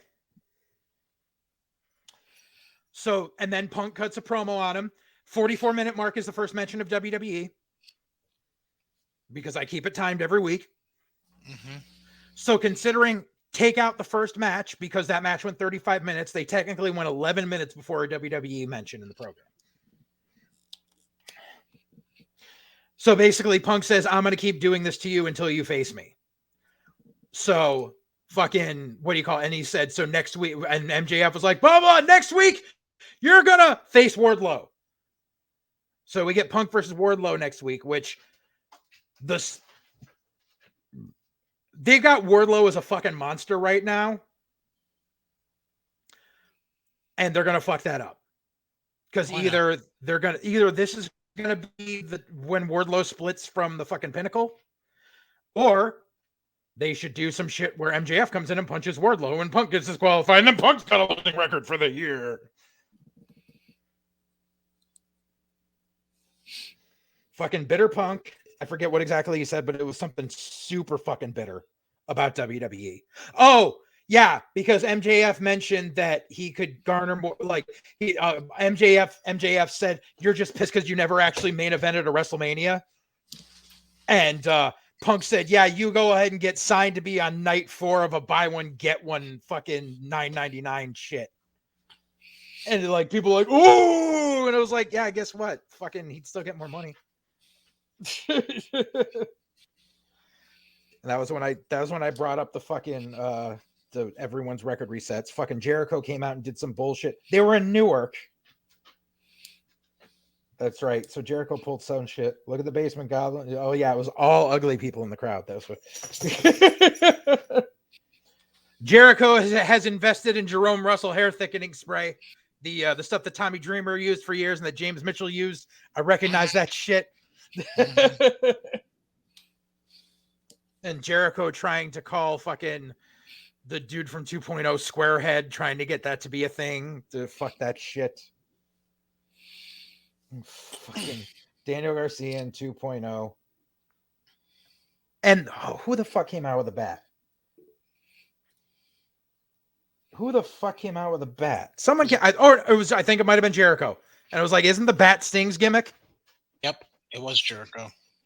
Yep. There's Jake Atlas, your token WWE signing of the week.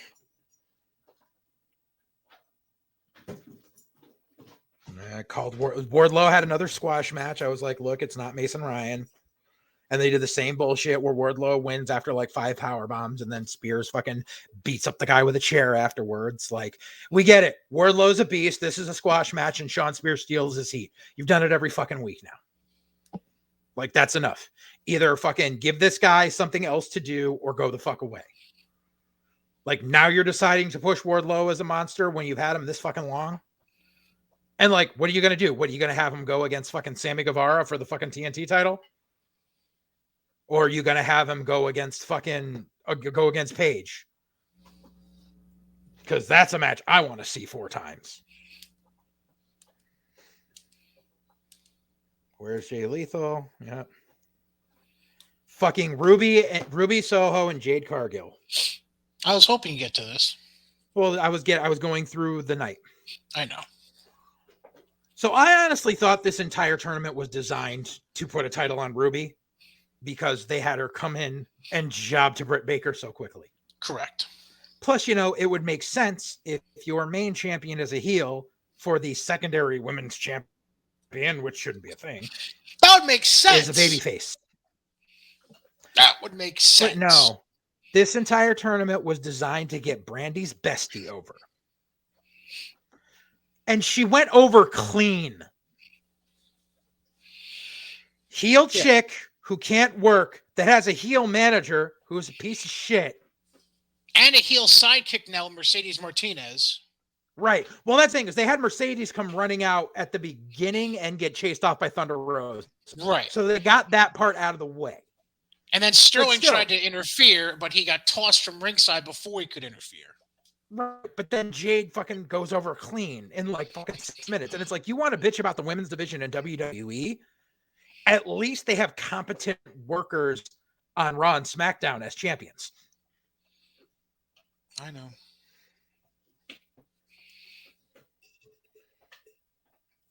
I was just thankful that Taz wasn't doing commentary during that match. Jade Cargill's hair looks like someone spilled bleach on a Barbie doll. Like, I'm just waiting for it to like just start falling out. Like, her hair is worse than Deborah McMichael in WCW. Oh, dude. Just looks like brittle neon hay. It looks like straightened Easter grass. Oh my God. Please move on. Oh my God. I'm getting there. Worst knee spot ever. Fake Cornette. Yeah, Fake Cornette came out and cut another fucking promo no one cares about. And we've got to recap how he got owned by Brandy, which was fucking stupid. Yeah, big fool.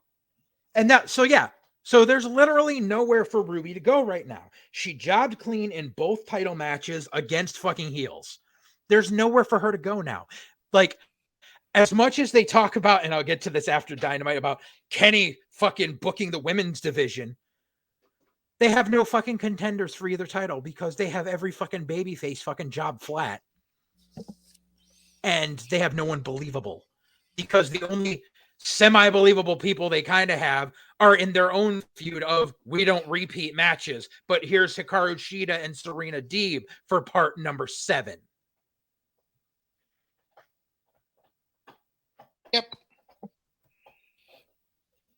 No, and then we got Malachi Black fucking for versus fucking Pillman Jr. and it was terrible. Pillman Jr. job clean in like 3 minutes. So say goodbye to Pillman Jr.'s push or whatever he had. And oh, look, once again, no fucking Brody King. Every week, I am so fucking sick of it. Brody King's going to show up and be the new member of the House of Black. He ain't there. He's in Strong. And last I checked, New Japan is not happy with AEW. Can you do that again? He ain't there. No, not that part. Not that part. Brody King is going to be the newest member of the House of Black. Him and Bray Wyatt are going to come in. Did it for The Rock.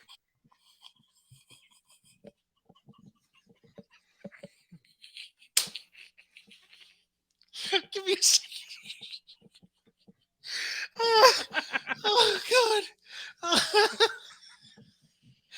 Oh, goodness me. Oh, that caught me off guard. I didn't see that coming. All right. Okay. So then for the hell of it, they do a heel versus heel match and do Hook versus Aaron Solo. Gee, I wonder who's winning that. Yeah, I because we have to have Hook on TV. God forbid all the experienced people you have relegated to YouTube. We got to have Taz's son on TV. It's literally like the movie Hook when Smee introduces Dustin Hoffman's Hook, and you got all the internet wrestling community trolls as the pirates in the ship. They're like, Hook, Hook, Hook, Hook, Hook, Hook, and Dustin Hoffman comes out and he's like, yeah, yes, yes. Sorry if you never saw Robin Williams' version of Hook, you don't get it. And so then I forget what happened, but for some reason the Lucha Brothers came out to do a run-in. Or came out, I forget why, but they came out just to have to go to the end of the Pillman match. Yes, that was it. So yeah. Oh yeah, that's right. Hook versus Aaron Solo, I think, was announced for Rampage. That was it. So yeah, that's why. So at the end of fucking Malachi Black and Pillman, the Lucha Brothers come out just to have to go to the back, just to have to come out for the next match. Because that makes sense. Yep. So fucking. Then we have Lucha Brothers versus fucking Jungle Boy and fucking Luchasaurus. Now, once again, here we go with the Brody King shit. Because the lights went out. And they came back on. And nothing happened. And people are saying, oh no, Brody King was supposed to come out. But then Ray Phoenix messed up his arm. So they changed the finish. This is AEW, where when they have 3 days notice, they don't know how to book on the fly. They are not going to be able to book on the fly in the middle of the match. Literally, they had to skip to the finish because of Phoenix fucking up his arm, which is why there was that shitty victory roll. Plus, and I don't care how stupid AEW is, it would make no sense for heels to cost babyfaces the tag belts against another babyface team. So, and plus, Jungle Boy's family was there, so you knew they were going over. Plus, it was the first episode on TBS, so they needed a feel-good moment to end it. So there was no way fucking Malachi Black was going to be part of that fucking main event. So then, after the fuck-up spot, Jungle Boy has to go and do the fucking roll-up. Does the victory roll, which looked like shit. And afterwards, he was like, oh shit, the match is over. And because they ended it so quickly, they had to do something. So then all the tag teams came out on the stage, and there's There's Malachi Black standing there, like with them for no reason. So you got babyface and heel tag teams all standing together on the stage. Some and applauding. And then you look and they're like, Jericho in his VIP box. No, Jericho and two other guys were in the upper tier because the entire upper tier of the fucking arena was empty again. And they literally, VIP box. It was literally the upper tier. And nobody around. And everyone, so I'm sick of hearing that, fucking Brody King was supposed to show up and they changed the finish. No, they fucking didn't. No, they had to go to the end quickly because Rey Fenix fucked up his damn arm because him and Luchasaurus are fucking stupid for doing a fucking Hurricane Rana and a choke slam through a table on the outside spot. Number one, that's a stupid spot you should never fucking do. Number two, that's a stupid spot you shouldn't do on free fucking TV. Like, if we were talking a no-holds-barred motherfucking fuck-all end of a feud on a pay-per-view match, maybe.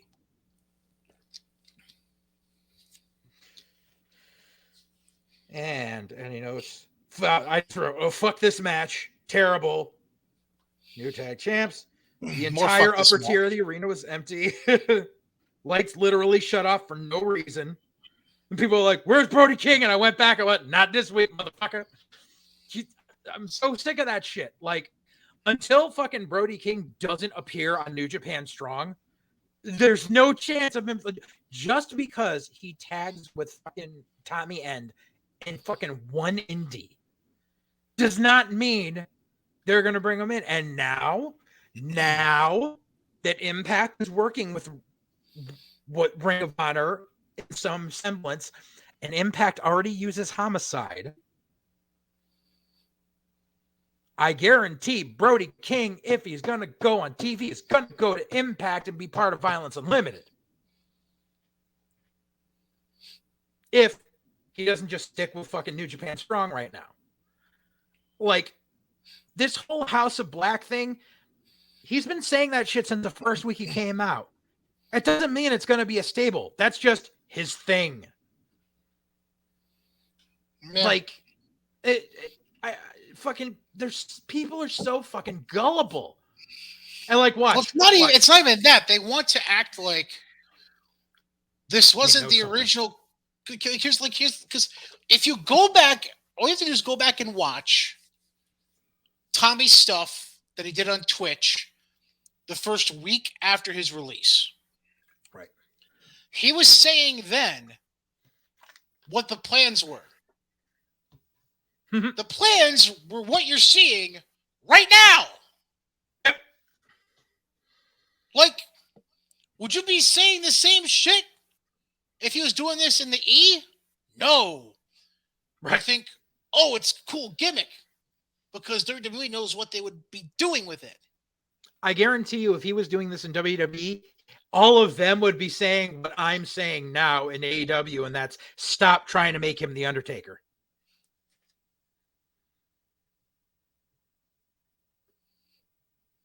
It's literally what they're doing.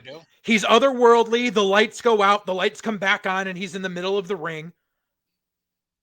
One kick, and they're done. The only difference is Taker didn't do the fucking mist. And Taker didn't do a roundhouse kick. Right, Taker did the tombstone. But switch out that move, got him being fucking Taker. Lights go out, spotlight comes on, slowly comes down the ring, lights go out again, lights come on, he's in the ring. Like, they're trying to make him Undertaker, and it's not going to work. I love Tommy End, and I'm happy he's getting a paycheck. But at the end of the day, like, what has he done since getting there? What has he done? This is a guy that should be in their main event. What's he doing? He had a fucking 4-match feud with Cody. And now they got him playing with a fucking B fucking squad fucking tag team. Who he just annihilated. He annihilated them and their fucking valet. And you obviously can't have the Lucha Brothers face him now because, well, Rey Fenix is hurt. So what are you going to do? You going to do a feud between him and Pentagon? For who's darker? Like, seriously, what the fuck are you going to do with him? I have an idea.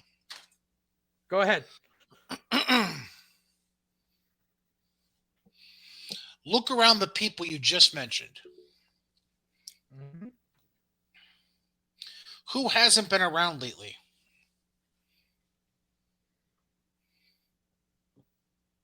Omega. Nope. They, Who was around the Lucha Brothers that hasn't been around lately? Oh, Pac?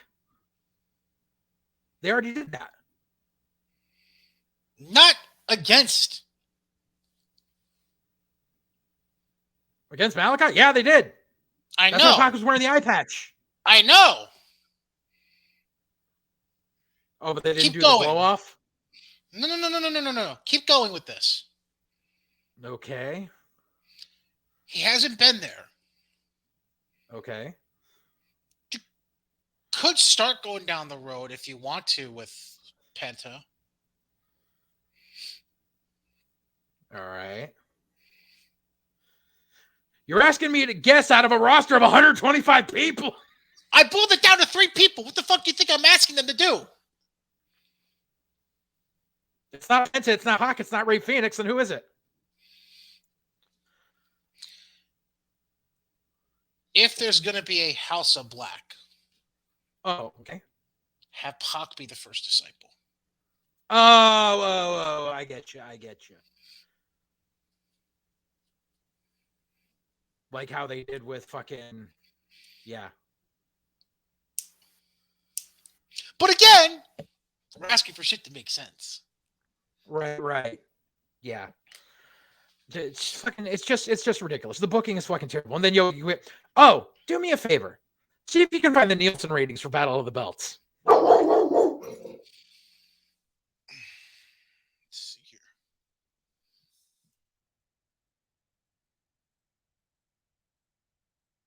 Because my guess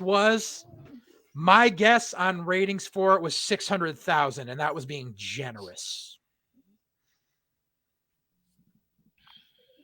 And I didn't look up before we started to see if the ratings have been released, but they should have been. 659,000. I was close.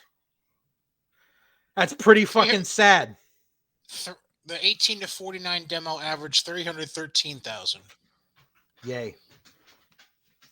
I am so sick of hearing about the fucking demo. The final number is usual. That's the initial number. The final number is usually around 3 to 7% higher, so the final audience should be in the 680 to 700,000 range. So I was close, but that's pretty fucking sad for what you're. You're basically your Clash of the Champions, which wasn't really much of a Clash of the Champions. Exactly, it was a 1 hour fucking throwaway. Mm-hmm. Like, there was nothing fucking entertaining on that show. It wasn't even like they used it to debut someone or as a surprise or something. It was literally, it was like a WCW worldwide. Mm-hmm. Like, the FTW. So that's the first time the FTW title's been defended since fucking Ricky Starks won it from Brian Cage. Yep. And Britt Baker versus Riho part 80. Mm-hmm. Where Britt finally beat Riho because it's so fucking hard to beat a 95-pound, 4-foot tall girl. Yep. And a fake fucking interim title match. Yep. I fucking swear, if Cody comes back and they do Cody versus Sammy in a fucking ladder match for 2 belts.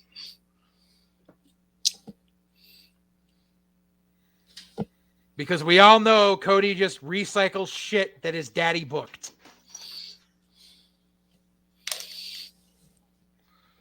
We shall see. Yep. But so getting back to executives not knowing how to handle social media well. I sent this to you last night. Please hold. Allow me to pull it up. It's 5 screenshots with a blurb underneath it. Yes. Oh, Kenny. Yeah. Yep. So we thought Tony Khan was bad at handling social media. apparently Kenny Omega is far worse. And I find this funny because this harkens back to when the Young Bucks quit Twitter because they said it was too toxic. And remember, I was one of the people that said, yeah, because you're the fucking toxic people on it. Apparently, Kenny Omega follows in the footsteps of his very short, stupid little friends.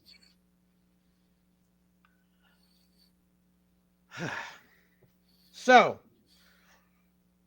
apparently, Kenny basically tried to hype the fucking main event of Battle of the Belts on Twitter because no one was watching. Because no one wanted to see fucking Adam Cole's girl versus Riho. And so basically, instead of just posting that tweet and then hitting turn off notifications for it, he decides to try to respond to every person that fucking has something to say to him. And in the interim, lashes out at the fucking fans. Lashes out. Because people called out his friendship with Marty Scurll and his friendship with Chasen Rance, who, if you want to look up, is a shitbag fucking sexual offender who used to rent rings from Kenny. Right. And actually booked Kenny on one or two of his shows, but Kenny claims he doesn't know the guy. And he's like, just because the guy took a picture with me doesn't mean I know him. But like it's been known for years that like he was in business with Kenny. Mm. So let's see here. What do we got here? Let's see. I hate fighting, but if all of you hate me so much, take a swing. You can even hit me from behind. We settle the issue and you can report back to Jim with the news. News of the spiral fractions going down your legs and a face that looks like a bowl of ravioli. Because that's really fucking mature. Number one, Jim Cornette is living in your head rent fucking free. Mm-hmm. Like, honestly, Cornette only mentions him when he's on TV. And only because Kenny Omega's a shitty worker. I will wholeheartedly admit, I got suckered for a short time into thinking Kenny was a good worker. It's because of matches where the other guy was carrying him. Tag matches with Ibushi, his matches versus Okada, he got carried to a good match. He got exposed in my eyes when he worked Jericho. Because that match was fucking awful. And at the time when it came out, everyone's like, this is the most amazing match ever. And now, 3 years later, people are like, you know something, the match wasn't that great. And I'm like, that's what I was fucking saying from the beginning. But what you don't do, as the executive vice president of a company that just switched networks and needs new ad revenue, is lash out on people with social media. With things like, you know so much about me. When did you have a sit down and chat with Cornette about all the wonderful facts he knows? Did it ever cross your mind that maybe you're the one being groomed? Cuckold business took a major hit after COVID. Please observe all safety protocols. Or will you bump up Corny's oxygen so he can maybe get through a podcast without wheezing through every word? It's harsh on the ears from what I hear, which is bullshit because I've never heard Cornette so much as cough or sneeze on the podcast, and he gets through his rants pretty much well. But once again, his Jim Cornette is living rent free in your fucking head. His cough when he's laughing. Usually, yes, exactly. Thank you.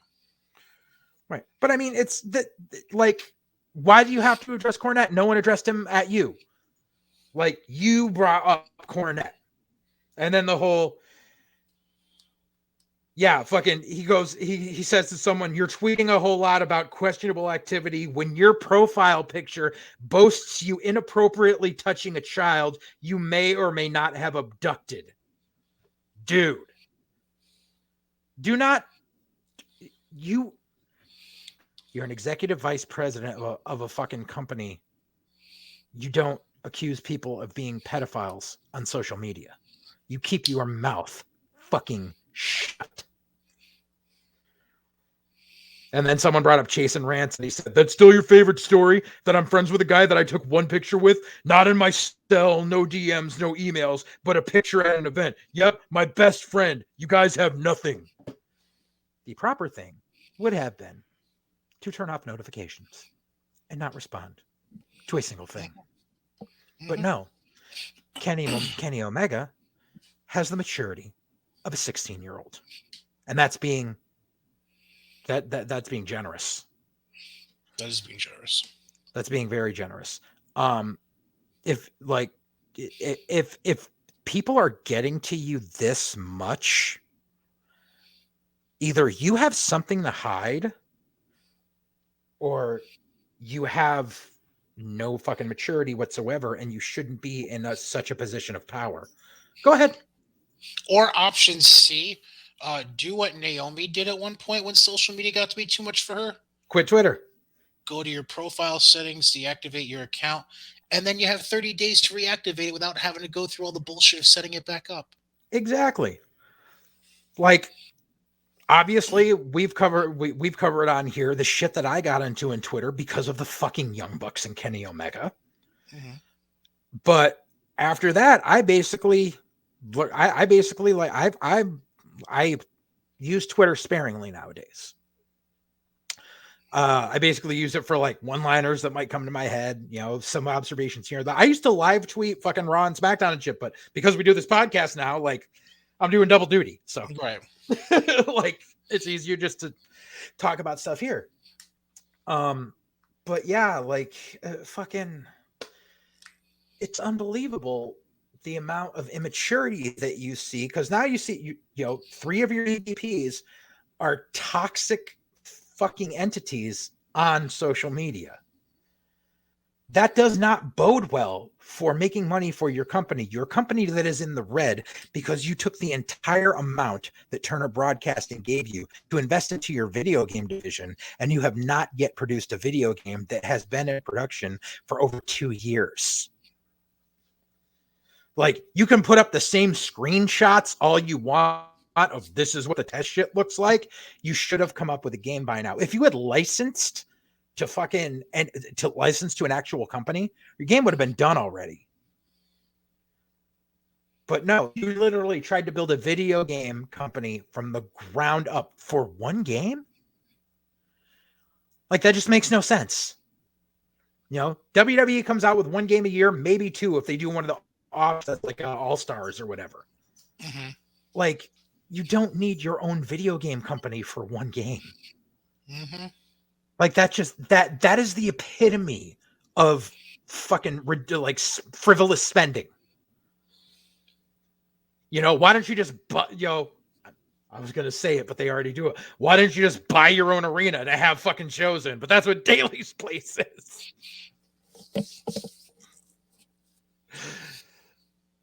But it's fucking ridiculous. Like, they're so fucking childish.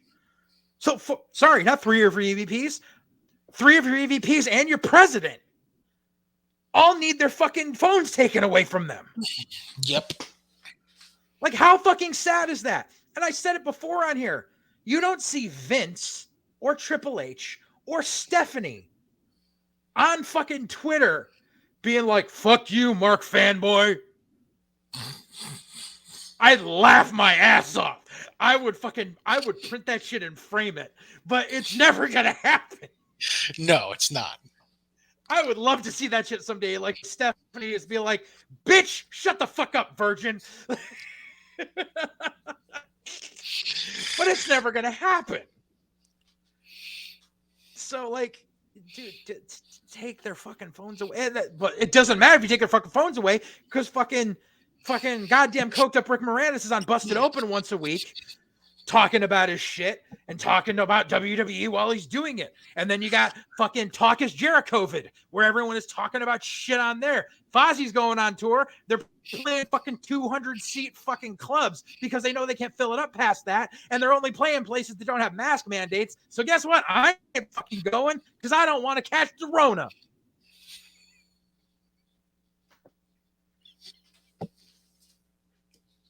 Fucking Jericho. Anything else? Fuck Taz. Fuck Excalibur. We knew that already. I'm trying to think if there's anything else I didn't cover, because God damn, AEW was just fucking. It's like every day with them. It's like the moment we finish this and we put it in the can, I guarantee something else is going to come up about Tony Khan. Probably. Like every fucking day. They can't. There is not a single person that does press that cannot keep WWE out of their mouths every fucking day of the week. Stop it. You need someone with a you need to fucking this is what you need to do. You need to give Arn Anderson and Tully Blanchard more money to stand behind you every time you do a press conference with a fucking rolled up newspaper. Fucking hit you on the fucking head every time you try to say WWE or Vince McMahon. Because there's no fucking reason for it. There is none. I mean, I'm repeating myself at this point. We have said this fucking every week. Just fucking stop it. Tony Khan's gonna be the newest member of the House of Black. I mean, at least Corny recommended that Tony Khan sign William Regal. Yeah, I mean, if they're fucking smart, they will bring in Regal or Road Dogg or someone. They need someone to run that fucking locker room. But the thing is, they have people that can. They have Arn, and they have how long was Arn fucking backstage agent for Vince? Like, they have people there that can do it. So it's like, if he brought in Regal, that would be great. But at the end of the day, he's going to get outsaid by the children on Twitter. And that's the problem. Like, Regal could whip everyone there into shape. But in that case, so could Arn. And Arn probably has tried and then be like, no, these are our friends. It's time for our friends to shine. Whether they're talented or not. Oh, Marco Stunt? Yeah, Marco Stunt trying out for The Voice. Good luck. By the way, Rampage last Friday? Yeah. 588,000. But it's because it's on Friday night and no one watches. It's a bad time slot.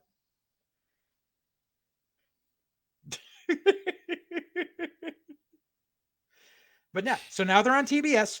So I guarantee the whole wider exposure is not going to result in more viewers. I think they hit that 1 million mark because it was the first episode, and now it's just going to be on a steady decline.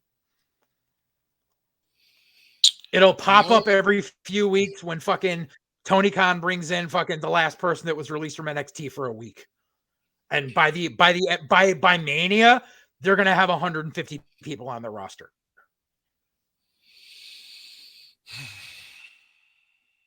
Watch.